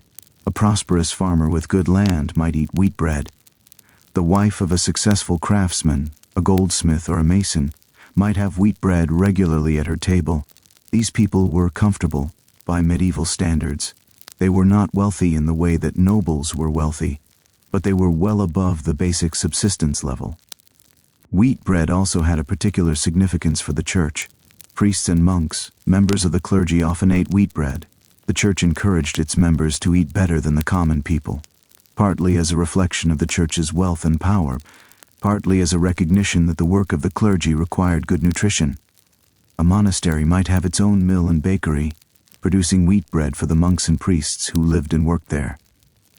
The bread of the common people, the foundation of survival. Now let us turn our attention to the bread that sustained the vast majority of medieval people. This was dark bread, heavy bread, bread made from rye and barley, sometimes with additions of peas, beans, or other legumes. Imagine yourself as a laborer in a medieval village, rising before dawn on a cold morning in winter. You eat a piece of bread, perhaps left over from yesterday, hard and dense. You wash it down with ale or water. This bread, your daily bread, is dark brown or nearly black. It is heavy, substantial, difficult to eat quickly. You must chew it thoroughly. It fills your stomach and sustains you through hours of hard work. This bread is made from rye, the grain that grows in poor soil, that tolerates cold and wet, that yields reliably even when the harvest is uncertain. The flour is coarse, containing much of the bran. The bread is dense, with a tight crumb structure. It does not have the airiness of white bread or even wheat bread. It is solid, filling, sustaining. The flavor is earthy, almost mineral-like. There is a slight sourness from the long fermentation. There is a complexity of taste. The rye itself has a distinctive flavor, slightly spicy or peppery, that some find pleasant and others find harsh. The bread does not dissolve quickly in the mouth like white bread. You must work to break it down, chewing thoroughly as your saliva begins the process of breaking down the starches. The texture is moist. Rye bread retains moisture, remaining soft even days after baking. This is actually an advantage for poor people, because the bread does not become hard and stale as quickly as wheat or white bread would. A loaf of rye bread, if kept in a cool, dry place, might remain edible for several days. This meant that a laborer could buy or receive a loaf of bread once, and it would sustain him for multiple days. Dark bread was cheap. The grain was cheap. The milling was straightforward. The baking required no special equipment or skills beyond the ordinary knowledge that any baker possessed. The only cost was the basic cost of grain and fuel for the oven. Because of this, dark bread could be sold at a price that even the poorest people could afford, at least when harvests were good and grain was plentiful. But dark bread was not something that people ate because it was cheap. They ate it because there was no alternative. A laborer earning perhaps a penny a day could afford a loaf of dark bread for perhaps a quarter of that penny. The alternative was to eat nothing. There was no choice. Dark bread was the foundation of existence for the majority of the medieval population. The rhythms of bread consumption. The consumption of bread followed the rhythms of the agricultural year, and these rhythms were very different depending on one's social position. For the wealthy, the rhythm of bread consumption was essentially constant. White bread or fine wheat bread appeared on the table regularly throughout the year. The noble had access to stored grain from the previous harvest, grain that had been carefully preserved, grain that was the property of the Lord. The noble's baker could produce fine bread throughout the year without worrying about grain shortages or prices. For the common people, the rhythm was far more dramatic. In the autumn, after the harvest, grain was plentiful and relatively cheap. Bread was abundant. A family might eat more bread, supplemented with other foods, vegetables, fruits, dairy products. The diet was relatively varied and adequate, but as winter progressed and spring approached, grain stores dwindled. The grain that had been set aside for seed, grain that would be planted in spring, could not be eaten. The grain had to last until the new harvest in late summer. As supplies grew shorter, the price of bread rose. Families began to stretch their bread, mixing it with other fillers, making it last longer. The quality of the bread deteriorated as inferior grain was used, as the best grain was reserved for seed or trade. By spring, when winter stores were nearly exhausted and the new crop was still months away, bread was scarce and expensive. This was the hungry season, the period of greatest difficulty. Malnutrition was common. Disease was more prevalent. Deaths from starvation or from illnesses brought on by malnutrition were clustered in the spring months, before the new harvest. Then, in late summer and early autumn, the new grain arrived. The harvest, if successful, brought abundance. The community had survived another year, but the relief was temporary. As autumn gave way to winter, the same cycle would begin again. For the wealthy there was no hungry season. They had resources to purchase grain, to store it, to have it processed into fine bread. They might occasionally have to pay more for grain in spring, but they had the money to do so. The cycle of abundance and scarcity that structured the life of the poor did not apply to them. This difference in the rhythm of food availability was one of the most fundamental differences between rich and poor in medieval society. The type of bread one ate was not a neutral fact about nutrition or preference. It was a statement about one's place in society. When a noble and a laborer sat down to eat, the difference in their bread announced, before they had even tasted it, the difference in their social position. This was not accidental. Medieval society was deeply hierarchical, and the hierarchy was encoded in every detail of daily life, including food. Sumptuary laws, laws that regulated consumption according to social rank, sometimes included provisions about bread. In some places and times, common people were legally prohibited from eating white bread. The privilege of consuming white bread was reserved for the nobility and the clergy. Even when there were no explicit laws, the customs and expectations of society enforced the bread hierarchy. A baker would not have attempted to sell white bread to a laborer. The laborer could not afford it. A noble would have been insulted to be served dark bread at a feast. The implication would be that he was being treated as a commoner. The bread hierarchy also encoded assumptions about the nature and capacity of different social groups. The assumption was that common people were suited to heavy, dark bread.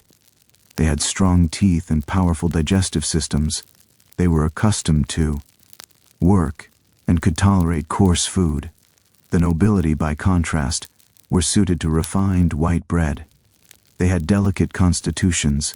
They were accustomed to leisure and refinement and required refined food.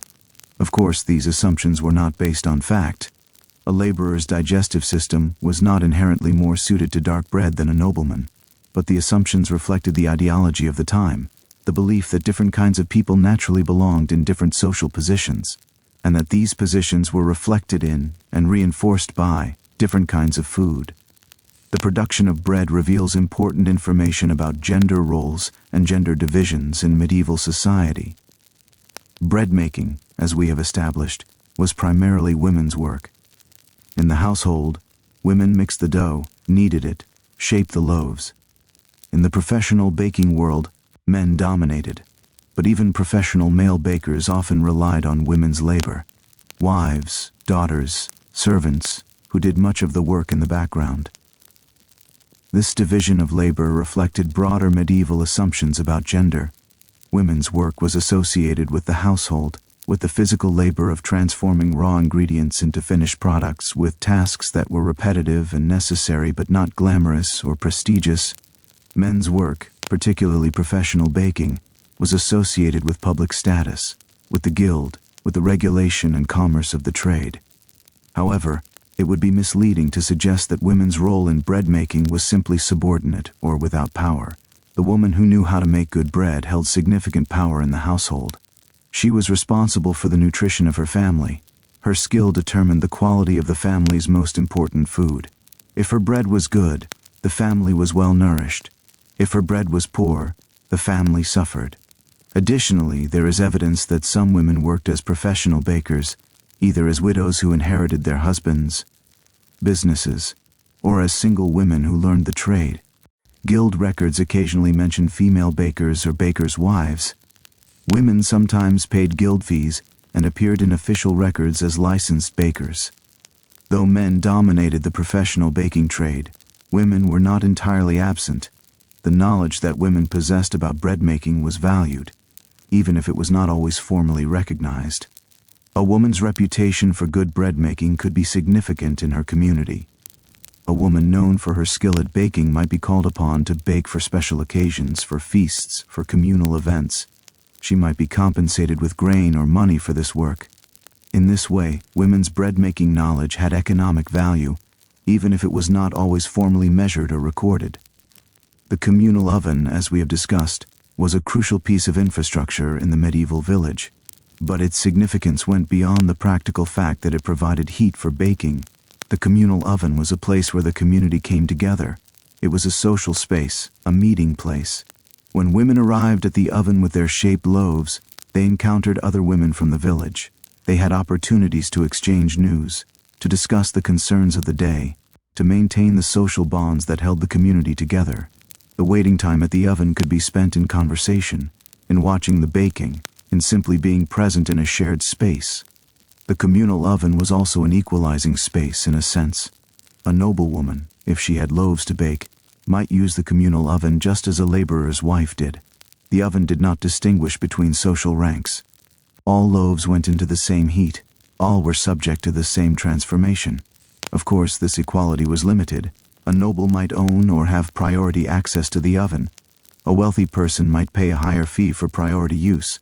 But the physical fact of gathering around the oven, of participating in the shared work of baking, created a kind of community that cut across some of the social divisions of medieval society.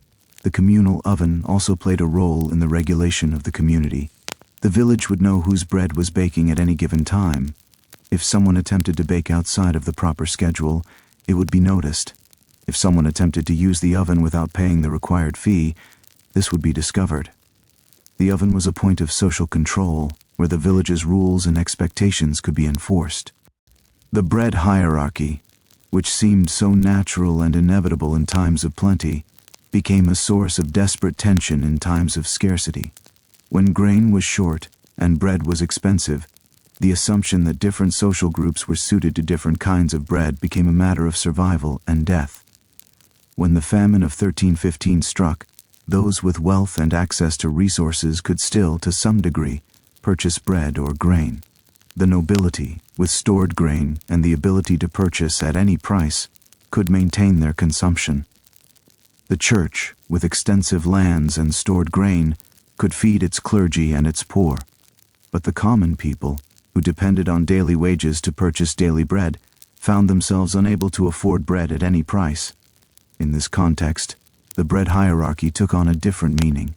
The white bread that the nobles ate was not just a marker of status, it was literally the difference between life and death. A noble could purchase bread because they had resources. A laborer could not. The bread hierarchy in times of plenty was an expression of the structure of medieval society. In times of scarcity, it was revealed as the mechanism that determined who would survive and who would starve. During the famine, we have records of desperate people consuming bread made from whatever was available: acorns, bark, grass, roots. These were not really bread, in the sense of leavened grain bread, but the desperation that would lead people to attempt to eat such things reveals how fundamental bread was to survival, and how the loss of access to bread meant losing access to the basis of existence. Some historians argue that the famine of 1315 to 1322 was a turning point in medieval social history, not because of its immediate effects, but because of the lasting memory it created. The famine demonstrated, in the most brutal way possible, the inequality embedded in the bread hierarchy. For generations after the famine, there was a simmering resentment against those who had survived while others starved, particularly against merchants and bakers who had profited from grain shortages, or who had seemed to eat well while others went hungry. Looking at medieval bread, its production, its consumption, its distribution, the hierarchy it embodied, we are looking through a window into the structure of medieval society itself. The bread hierarchy was not separate from the social hierarchy, it was an expression of it. The way bread was made, who made it, who ate it, what it cost. All of these things told the story of power, of social position, of the daily reality of life in the Middle Ages. Bread was the great equalizer, in the sense that nearly everyone ate it, nearly every day. But bread was also the great divider, because the bread one ate marked one's place in society.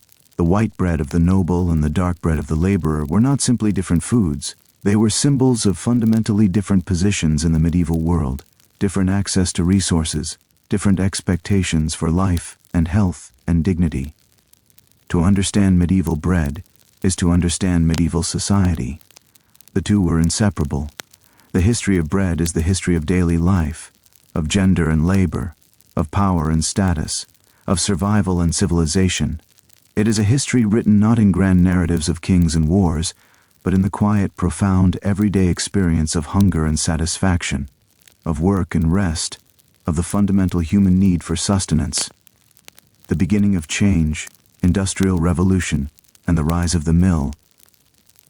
Imagine yourself standing in a village in the year 1600, some 280 years after Thomas of York worked his bakery.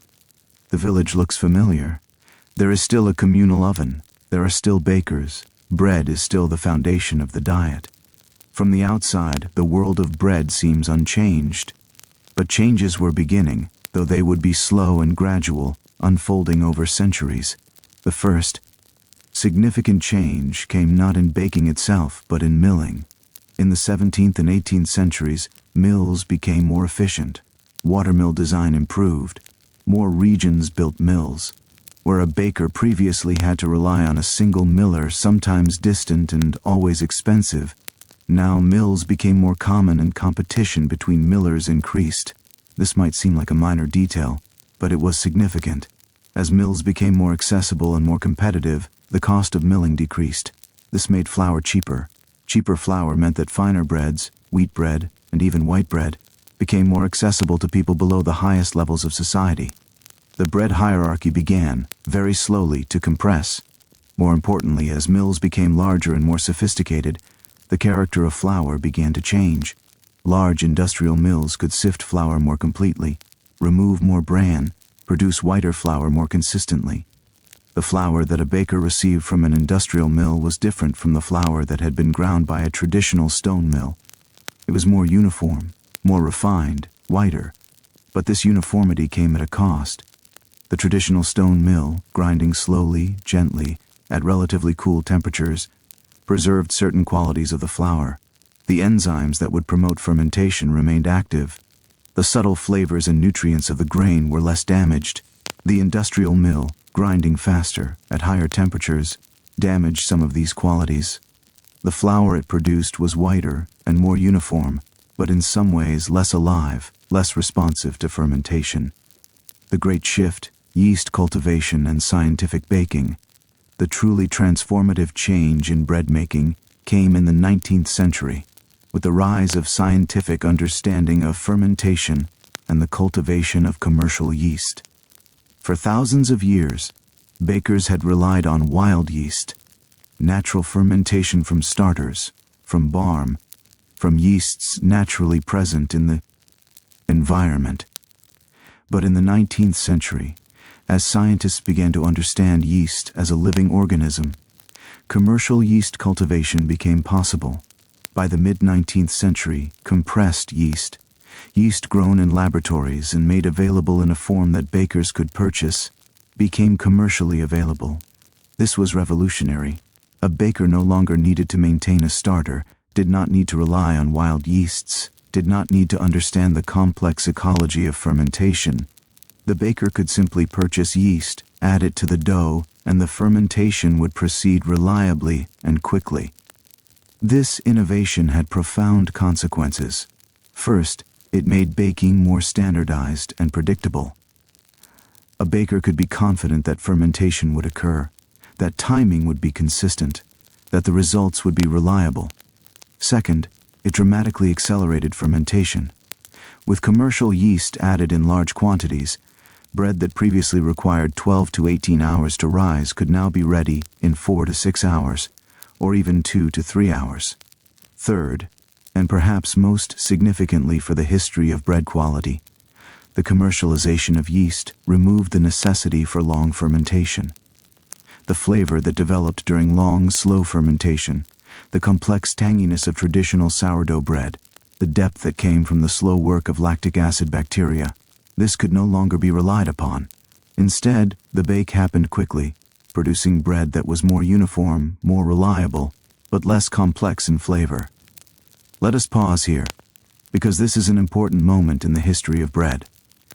The shift from wild fermentation to commercial yeast is not usually presented as a loss. Instead, it is presented as progress, a modernization, a step forward in efficiency and reliability. And in some ways, it was progress.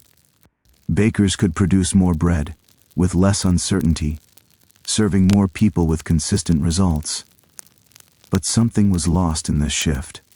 The long, slow fermentation that had been central to bread making for millennia had important consequences for digestibility and nutrition. As we discussed earlier, long fermentation broke down phytic acid, making minerals more available. It partially broke down gluten, making bread easier to digest. It developed flavor compounds, making the bread taste more complex and interesting. The quick fermentation that commercial yeast enabled bypassed all of these benefits. Additionally, the shift to commercial yeast meant the loss of the sourdough culture, the living starter that contained complex communities of yeasts and bacteria. A baker using commercial yeast was working with a simplified fermentation system, one organism doing the work rather than the complex ecology that had evolved over centuries. The loss of this complexity meant the loss of the probiotic potential, the beneficial bacteria that had been present in traditionally fermented bread, the rise of industrial bread and chemical additives. As the 19th century progressed into the 20th, bread making became increasingly industrialized. Large bakeries, using mechanical mixers, using commercial yeast, using refined white flour, began to dominate the market. The neighborhood baker mixing dough by hand, using local grain and local water, gradually lost market share to the industrial bakery, producing identical loaves with mechanical precision. The industrial bakery introduced another innovation that would further change the character of bread: chemical additives. In the early 20th century, bakers began adding various chemicals to their dough. These additives served various purposes. Some, like potassium bromate, acted as dough conditioners, strengthening the gluten network and allowing faster processing. Some, like calcium propionate, acted as preservatives, extending shelf life. Some, like mono and diglycerides, acted as dough softeners, keeping the bread soft longer. These additives, from the perspective of industrial baking, were improvements. They made the bread-making process faster and more efficient. They extended shelf life, allowing bread to be stored, transported, and sold over longer distances. They produced a bread that was soft, consistent, and predictable. A loaf of industrial white bread, properly stored, could remain edible for a week or more. A dramatic change from the dark rye bread of the medieval period, which had to be consumed within a few days of baking. But these additives also changed the bread. The chemical dough conditioners forced the gluten into a particular configuration, preventing the natural development of gluten structure that occurred during fermentation. The preservatives prevented the natural fermentation that would have continued slowly after baking, adding flavor and making the bread more digestible over time. The dough softeners created a bread that was artificially soft, that did not have the natural resilience that properly developed gluten provided. The result was a bread that was, from the perspective of industrial efficiency, superior. It was cheaper to produce. It had a longer shelf life. It was consistent. It was soft and easy to eat. But it was nutritionally compromised compared to traditionally made bread. The long fermentation was gone. The complex flavors were gone. The beneficial bacteria were gone. The mineral absorption was reduced because phytic acid had not been broken down. The bread was easier to digest, not because the gluten had been broken down, but because there was less gluten development in the first place. The refinement of flour, the loss of bran and nutrients. Another crucial change that happened during the industrialization of bread was the refinement of flour. As we discussed, the production of white flour had always required the removal of bran. But the degree of refinement that became standard in industrial flour milling was unprecedented. Traditional white bread still contained some of the bran, and Germ of the wheat grain. The flour was refined, but not completely denuded of its nutritious components. Industrial flour, by contrast, was refined to remove virtually all of the bran and a large proportion of the germ. What remained was primarily the starchy endosperm of the grain, the part richest in carbohydrates but poorest in fiber, vitamins, and minerals. The removal of bran had significant nutritional consequences. Bran is rich in B vitamins, in minerals like magnesium and zinc, and in fiber. A loaf of bread made from whole wheat flour contains these nutrients. A loaf of bread made from refined white flour is dramatically lower in these nutrients. In fact, refined white flour is so depleted in nutrients, compared to whole grain flour, that governments in many countries required enrichment, the addition of synthetic B vitamins and iron to replace what had been removed. This enrichment, from the perspective of preventing severe deficiency diseases like beriberi or pellagra, was important. It prevented the worst outcomes of a diet based entirely on white bread. But the synthetic vitamins added to flour are not identical to the vitamins naturally present in whole grain. The mineral bioavailability is lower. The body cannot absorb the synthetic iron added to enriched flour as easily as it can absorb iron from whole grains, and the fiber is completely absent, despite being replaced by the void space where the bran had been. The result was a bread that looked white and refined, that had the appearance of luxury that white bread had always had, but that was nutritionally depleted compared to the whole grain breads that the majority of people had eaten historically. A medieval laborer eating dark rye bread was consuming a nutritionally superior food to a modern person eating industrially produced white bread, despite the fact that the modern bread was more refined, whiter, more in line with traditional notions of bread luxury. The globalization of wheat and the standardization of bread. Another change that occurred during the industrialization period was the globalization of grain supply. As transportation improved, as international trade expanded, wheat could be grown in one part of the world and shipped to another. By the 19th century, wheat was being grown on industrial scales in North America, Argentina, Australia, and other regions, and shipped around the world. This had the effect of making wheat, and thus white bread, available to far more people than had ever been possible before. In the Middle Ages, wheat bread had been a luxury. By the 20th century, white bread was affordable to working-class people in industrialized nations. The bread hierarchy, which had been so rigid and immobile for centuries, began to dissolve. But this democratization of white bread came at a cost. The wheat that was grown in these new, industrial-scale agricultural regions was selected for yield and transportability, not for nutrition or flavor. The grain varieties that had been selected over centuries in different regions, adapted to local conditions and refined for flavor and nutrition, gave way to a few standardized varieties chosen for their ability to produce high yields and to ship well over long distances. The result was a globalization not just of grain, but of the taste of bread. Local grain varieties, with their subtle differences in flavor and nutrition, their adaptation to local soils and climates, were gradually replaced by standardized varieties. The bread that a person ate in England began to taste the same as bread in France or in America, because it was made from the same grain, milled in the same way, using the same industrial methods. The loss of fermentation and the rise of the Chorleywood process. By the mid-20th century, industrial baking had reached a new level of optimization with the development of the Chorleywood process in England in the 1960s. This process used mechanical development, intense mechanical mixing, combined with various additives, to produce bread with minimal fermentation time. A loaf using the Chorleywood process could be made, fermented, and baked in a matter of hours, sometimes in just 3 to 4 hours total. The efficiency was extraordinary. A bakery using the Chorleywood process could produce far more bread per unit of flour, per unit of labor, per unit of equipment than a traditional bakery. The bread was consistent, reliable, and cheap to produce. The process became widely adopted throughout the developed world and remains the dominant method of industrial bread production today. But the elimination of fermentation time had significant consequences. The long fermentation that traditional baking had relied upon served multiple purposes, as we have discussed. It broke down phytic acid, improving mineral absorption.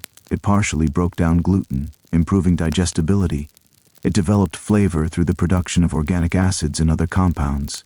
It created the conditions for beneficial bacteria to thrive. None of these things happened, or happened much more slowly, in the Chorleywood process.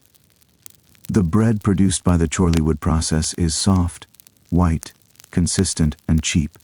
It stays soft for days. It has a fine, uniform crumb structure. To many modern consumers, this bread is ideal. It has no harsh flavors, no irregular texture, no characteristics that might be considered defects. But from a nutritional and digestibility standpoint, it is inferior to traditionally fermented bread in almost every way. The return to sourdough and the modern bread renaissance. Interestingly, in recent decades, there has been a growing counter-movement, particularly in artisanal and specialty bread production, toward traditional fermentation methods. Some bakers and bread enthusiasts have begun to revive the use of sourdough starters, long fermentation, and traditional techniques. This movement is often driven by a desire to recover the flavor and texture of traditional bread, but it is also increasingly driven by an understanding of the nutritional and digestive benefits of traditional fermentation. Modern research has validated what medieval bakers knew experientially. Long fermentation is better for bread, both in terms of flavor and in terms of nutrition and digestibility. Scientific studies have shown that sourdough bread fermented with wild yeasts and lactic acid bacteria over a long period, has lower gluten content, lower phytic acid, better mineral bioavailability, and is easier to digest than quickly fermented industrial bread. This has led to a situation that is, in some ways, ironic. The bread that is now being promoted as premium, health-conscious, desirable, artisanal sourdough, long fermented, made with traditional methods, is essentially a return to the bread that the medieval poor were eating by necessity. The dark, complex, slowly fermented bread that was once a marker of low status has become a luxury item, prized for its flavor and its nutritional properties. The price of artisanal sourdough bread is often several times the price of industrial white bread. This creates a new kind of bread hierarchy, though inverted from the medieval one. Now, the white industrial bread is the cheap, common daily bread, the bread of ordinary consumption. The dark, complex, traditionally fermented bread is the expensive, premium, special occasion bread, the bread of those with enough money and knowledge to value traditional methods. The shift from traditional to industrial bread has been accompanied, in developed nations, by significant increases in various health problems.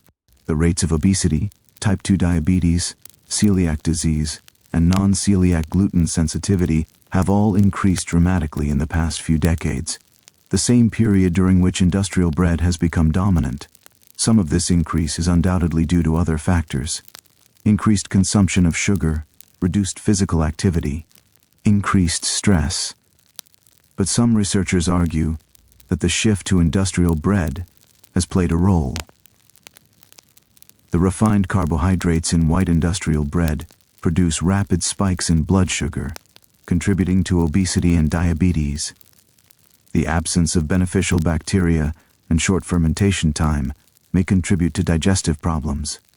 The high gluten content and low digestibility of quick fermented bread may contribute to the rising incidence of gluten sensitivity. Additionally, modern industrial bread often contains additives and preservatives that were not present in traditional bread. Some of these additives have been studied and are generally recognized as safe by regulatory agencies. But the long-term health effects of consuming large quantities of chemical dough conditioners, emulsifiers, and preservatives are not fully understood. The human digestive system evolved to process bread made from grain, water, salt, and yeast, not bread containing a complex array of chemical additives. The irony of the bread situation in modern developed nations is profound. We have access to more bread, more varieties of bread, cheaper bread, than at any point in history. But the bread we have easy access to, the cheap, white, industrial bread that dominates the market, is nutritionally inferior to the dark, expensive bread that medieval people ate of necessity. We have solved the problem of bread scarcity, only to replace it with a problem of bread quality. As we consider the history of bread's transformation from medieval to modern, we can now better understand the title of our journey, Why Medieval Bread Was a Superfood While Your Modern Bread Makes You Sick. This title is not entirely literal. Medieval bread was not a superfood in the modern sense, and modern bread does not make people sick in the direct way that contaminated bread might. But the essence of the title is accurate. Medieval bread, particularly the dark bread eaten by common people, was nutritionally superior to modern, industrial bread. It was superior because of the long fermentation that broke down phytic acid and made minerals available. It was superior because it contained the full grain, including bran and germ with their nutrients and fiber.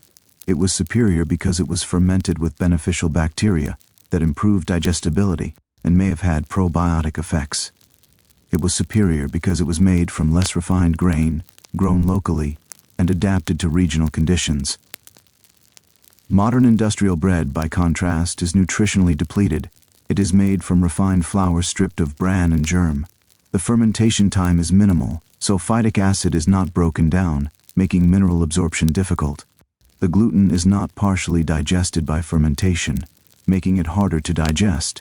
The beneficial bacteria are absent, replaced by a single commercial yeast species. The additives and preservatives are chemical products that the human digestive system did not evolve to process. This is not to say that medieval people were healthier than modern people. They were not. Medieval life was hard. Food scarcity was common. Average life expectancy was low. But medieval bread, in its own way, was well adapted to the human body and to the purposes it served. It was digestible, nutritious, and satisfying. Modern industrial bread, despite being cheaper and more convenient, is not as well suited to human health and nutrition. Understanding what we have lost, as we conclude our journey through the history of bread, from the medieval bakehouse to the modern industrial facility, it is important to pause and fully consider what we have lost in this transformation. This is not a simple story of progress or decline. The changes that have occurred in bread making over the past 2 centuries have brought real benefits. Bread is cheaper, more accessible, more shelf-stable than it has ever been. But these benefits have come at a cost that is only now becoming fully apparent. The loss of fermentation is perhaps the most significant change. For thousands of years, fermentation was not an option or a preference. It was a necessity.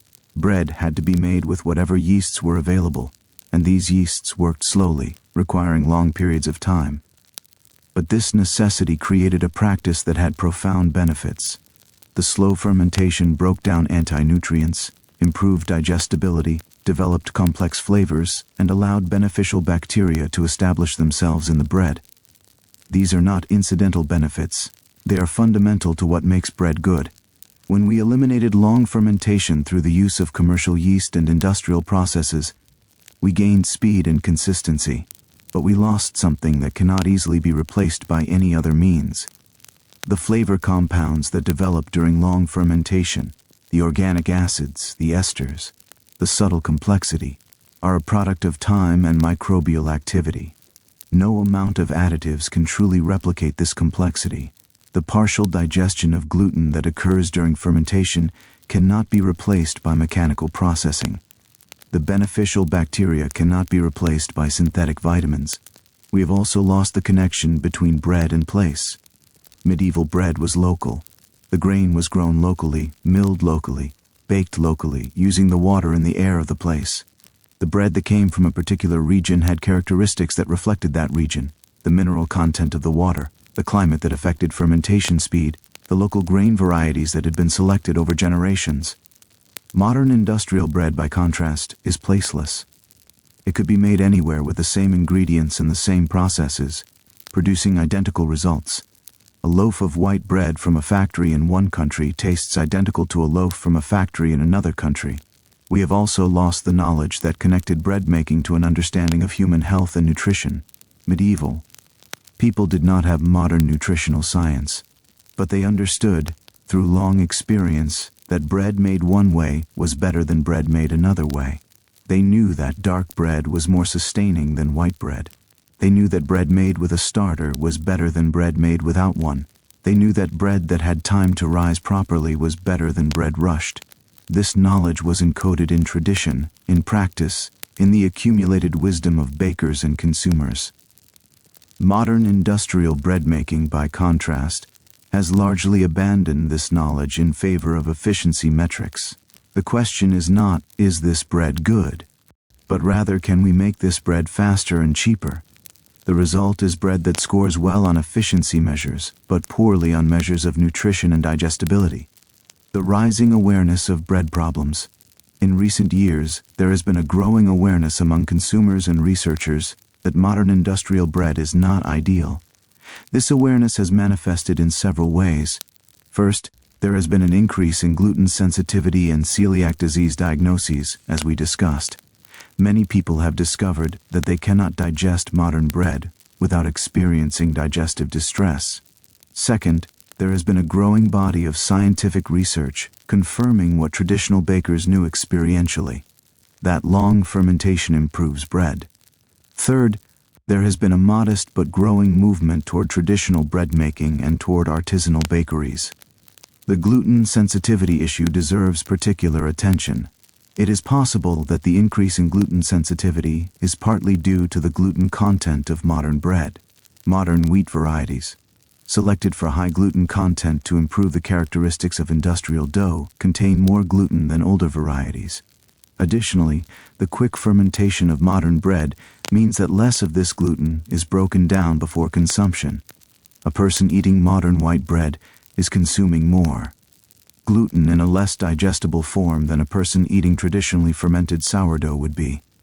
But it is also possible that the apparent increase in gluten sensitivity is partly due to awareness and diagnosis rather than to a true increase in the incidence of the condition. In the past, people with gluten sensitivity may have experienced digestive problems but attributed them to other causes, or simply accepted chronic digestive issues as normal. As testing for celiac disease has become more common and more sensitive, more people have been diagnosed. What is clear is that for a significant and growing portion of the population, modern industrial bread is problematic. People report bloating, digestive distress, inflammation, and other symptoms when eating modern bread, but find that they can tolerate traditional sourdough or other traditionally fermented breads. This observation aligns with what we know about fermentation. Long fermentation reduces gluten content, improves digestibility, and may produce compounds with anti-inflammatory effects. Reclaiming bread, the rise of artisanal baking. In response to these concerns, there has been a growing movement toward artisanal baking, bakers who reject industrial methods and return to traditional techniques. These bakers use long fermentation, wild yeast starters, high-quality flour, and minimal additives. The bread they produce is not identical to medieval bread. Modern flour is different, modern ovens are different, modern life is different, but it is much closer to traditional bread than industrial bread is. The characteristics of artisanal bread are distinctive. The crust is thicker and more textured. The crumb has larger, more irregular holes. The flavor is complex, with hints of sourness and other flavors that develop during fermentation.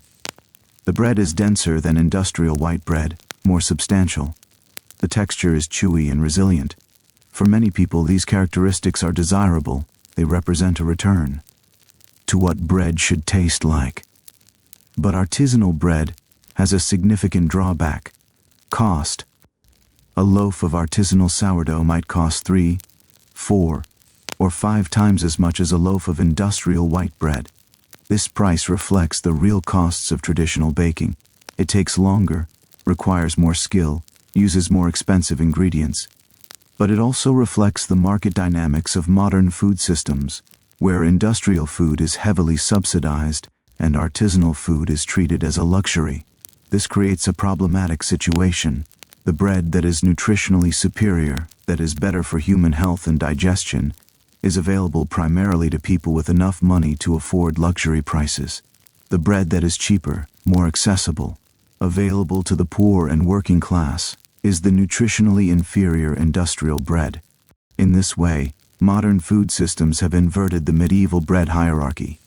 The poor now eat the inferior bread, while the wealthy eat the superior bread. But now the superior bread is called artisanal and artisanal, not common and dark. The possibility of better industrial bread. It is important to note that the problems of modern industrial bread are not inevitable. It is possible to make bread industrially, while maintaining many of the characteristics that make traditional bread superior. Some industrial bakeries have begun to do this. They have increased fermentation time, reduced additives, improved ingredients. These bakeries can still operate at industrial scale, but they choose to sacrifice some efficiency for better bread. The challenge is that this approach is not as profitable as industrial bread making in its current form. A bakery that ferments dough for 18 hours instead of 4 hours produces less bread per unit of equipment. A bakery that uses high-quality flour and minimal additives has higher ingredient costs.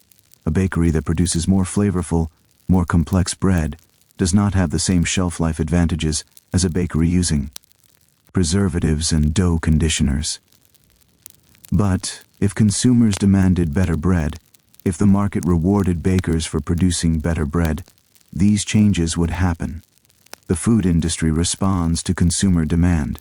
If people understood the benefits of long-fermented bread, if they were willing to pay more for superior bread, if they understood that better bread is worth the extra cost, then industrial bakers would have an incentive to improve their products.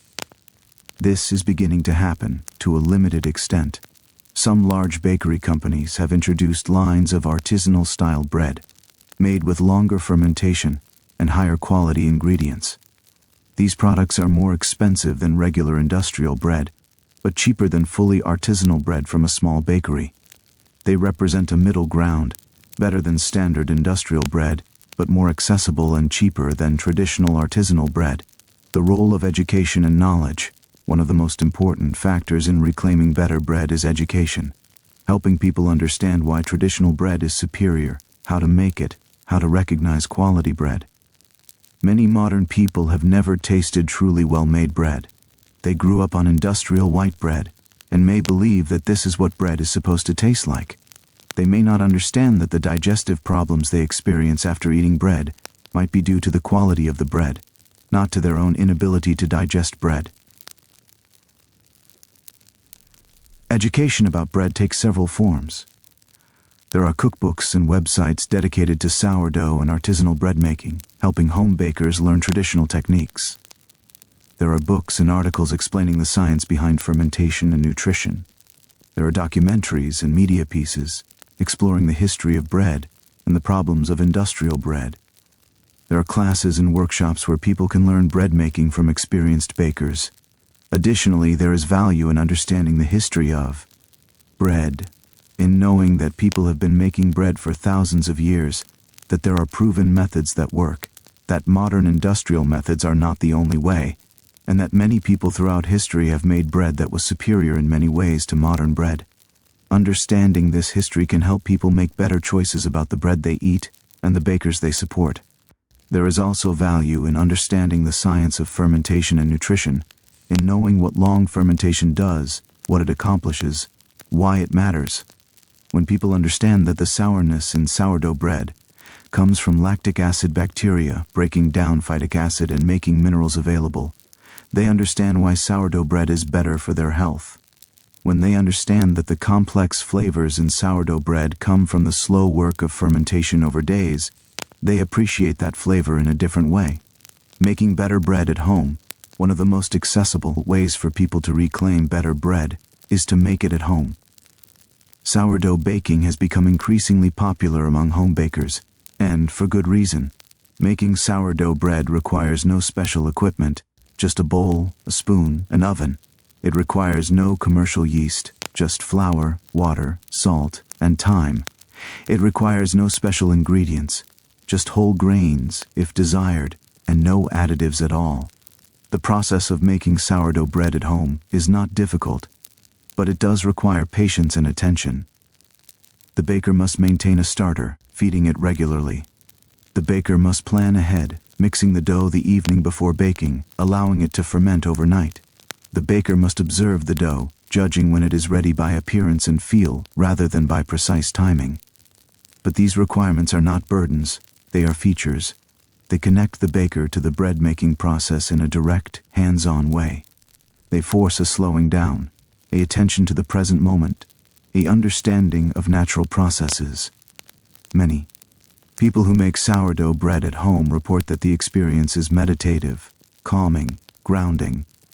The repetitive work of kneading, the observation of fermentation, the anticipation of baking, the reward of pulling a beautiful loaf from the oven. These experiences are satisfying in ways that buying bread from a store are not.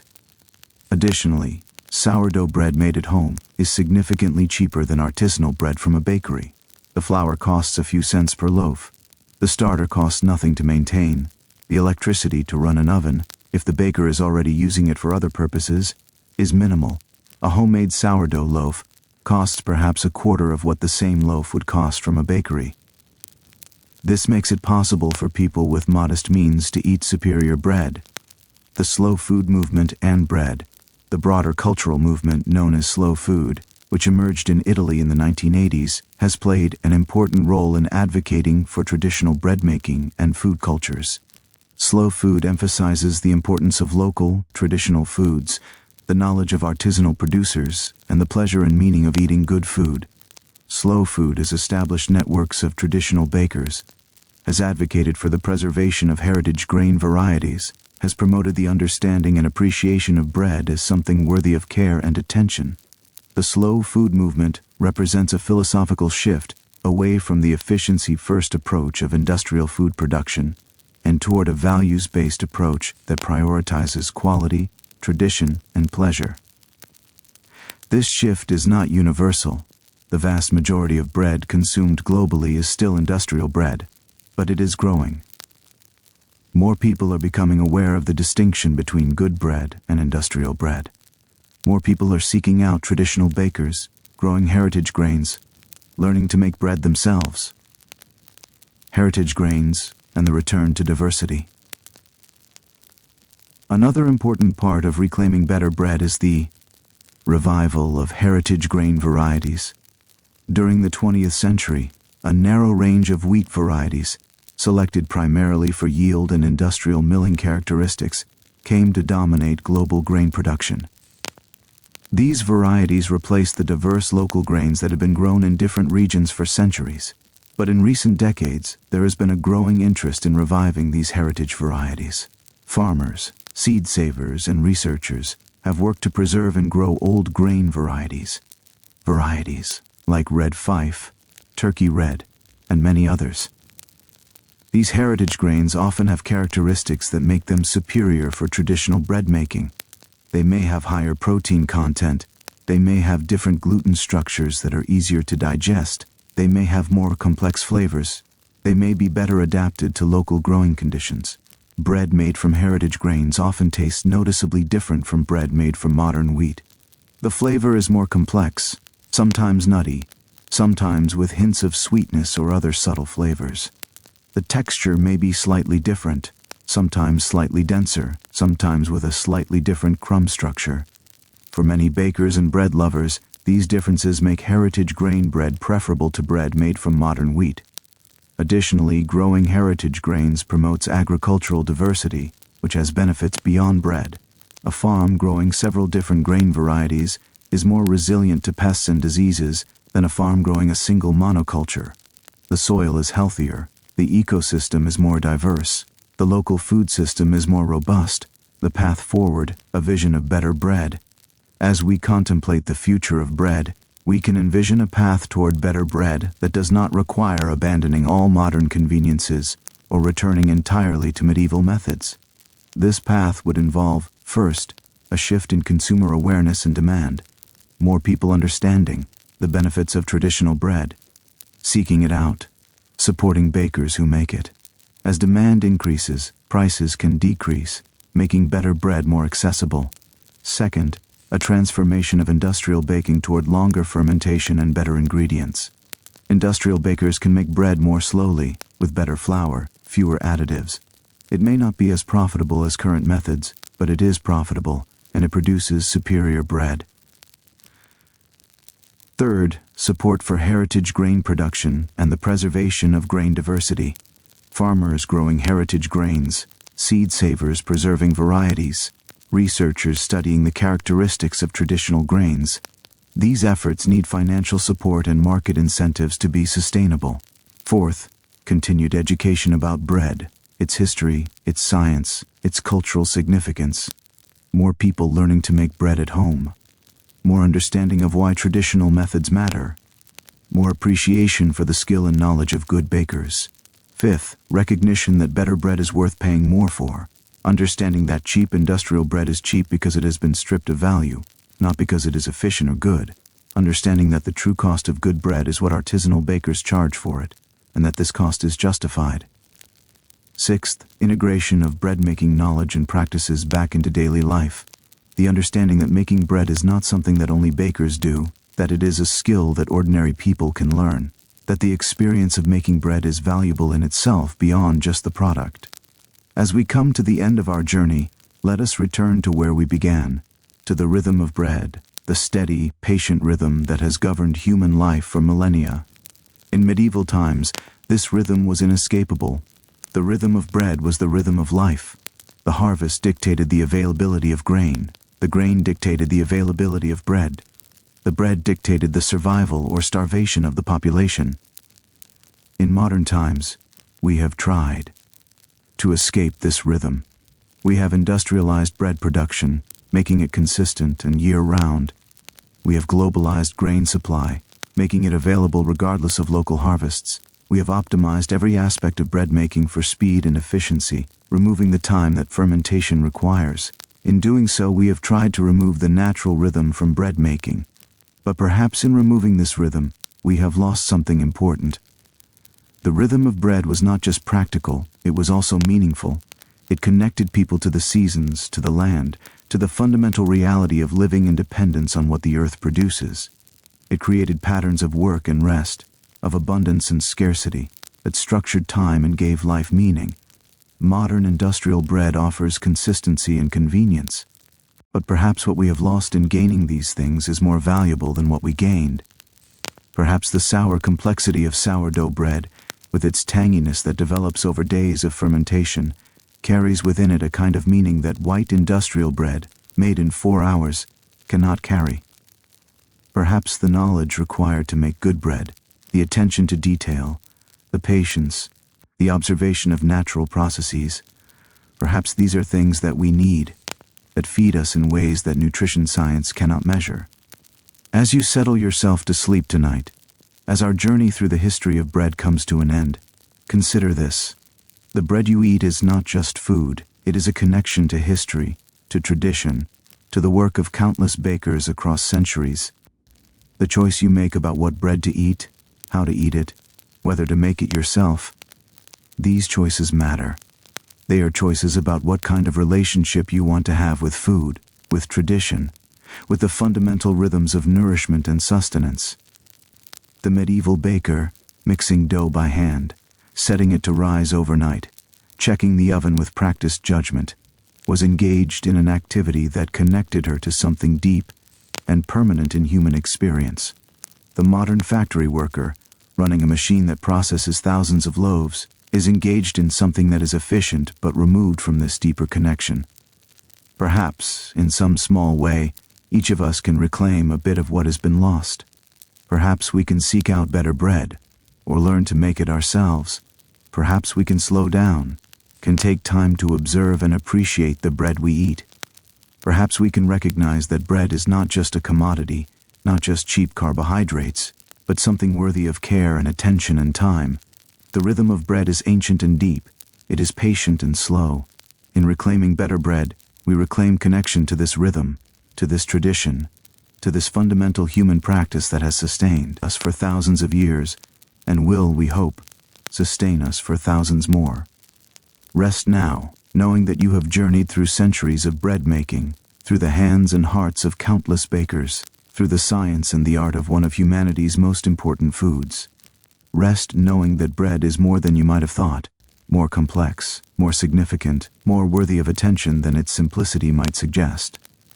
And perhaps, when you wake, when you have eaten, when you return to your daily life, you will think again of bread. You will remember the dark loaves of medieval villages, the white bread of nobles, the long fermentation that takes time but creates something good. You will remember that every loaf of bread carries within it a history, a tradition, a story of human labor and knowledge passed down through centuries. This is the story of bread. This is the rhythm that has fed us, that sustains us still, that will continue to sustain us, if we choose to value it, to understand it, to preserve it. As the hours have passed, as we have journeyed together through the history of bread, from the daily rhythms of medieval backhouses to the industrial efficiency of modern facilities, you may feel a gentle heaviness settling over you. This heaviness is not sadness exactly, but rather a kind of contemplation, a recognition of complexity and loss and persistence. We have learned that bread, which seems so simple on the surface, is in fact profound. It is chemistry and biology, economics and culture, power and sustenance all combined in a single loaf. Medieval bread was not perfect. Malnutrition was common, scarcity was frequent, the bread hierarchy was real and cruel. But medieval bread, in its own way, carried within its knowledge and care and fermentation that made it superior, nutritionally and in terms of digestibility, to much of the bread that most of us eat today. We have learned that the modernization of bread, the commercialization of yeast, the acceleration of fermentation, the refinement of flour, the addition of chemicals, has not been an unambiguous good. We have gained convenience, and cheapness and consistency. But we have lost complexity and nutrition and connection. We have lost the knowledge that fermentation creates, the beneficial bacteria that long fermentation supports, the mineral availability that fermentation enables. We have learned that the bread hierarchy continues to exist, though it has inverted. The white industrial bread is now the bread of the poor and common, the bread that is cheap and accessible. The complex, traditionally fermented bread is now the bread of the wealthy, the bread that is expensive and requires knowledge to find or skills to make. But we have also learned that change is possible, that there are bakers, small and large, who are working to reclaim traditional methods, that there are people learning to make bread at home, connecting to rhythms that their ancestors knew, that there is a growing awareness that better bread is worth seeking, worth paying for, worth learning to make. The bread you eat every day is not insignificant. It is not just fuel for your body. It is a choice about what you value, what you support, what kind of relationship you want to have with food and tradition. The choice to seek out better bread, or to learn to make it, is a choice to value quality, to value tradition, to value the slow rhythms of fermentation and care. As you drift towards sleep, let the rhythms of bread making, the mixing, the kneading, the rising, the baking, guide you gently. Let the steady patience of fermentation calm your mind. Let the knowledge that humans have been making bread in one form or another for thousands of years give you a sense of connection to something ancient and enduring. And perhaps, in your dreams, you will find yourself in a medieval bakehouse, the air thick with flour dust, the warmth of the oven on your face. Or perhaps you will find yourself in a modern kitchen, mixing sourdough dough, feeding a starter, observing the slow rise of fermentation. Or perhaps you will simply find yourself at peace, knowing that bread is more than it seems, and that in understanding bread, we understand something essential about ourselves, about history, about the simple and profound act of nourishing ourselves and those we care for. Sleep well. The rhythm of bread continues, as it has for millennia, as it will for millennia more.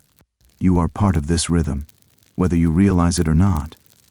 In every loaf you eat, in every choice you make about bread, you are participating in a story that is as old as civilization itself. Let this knowledge bring you comfort as you rest.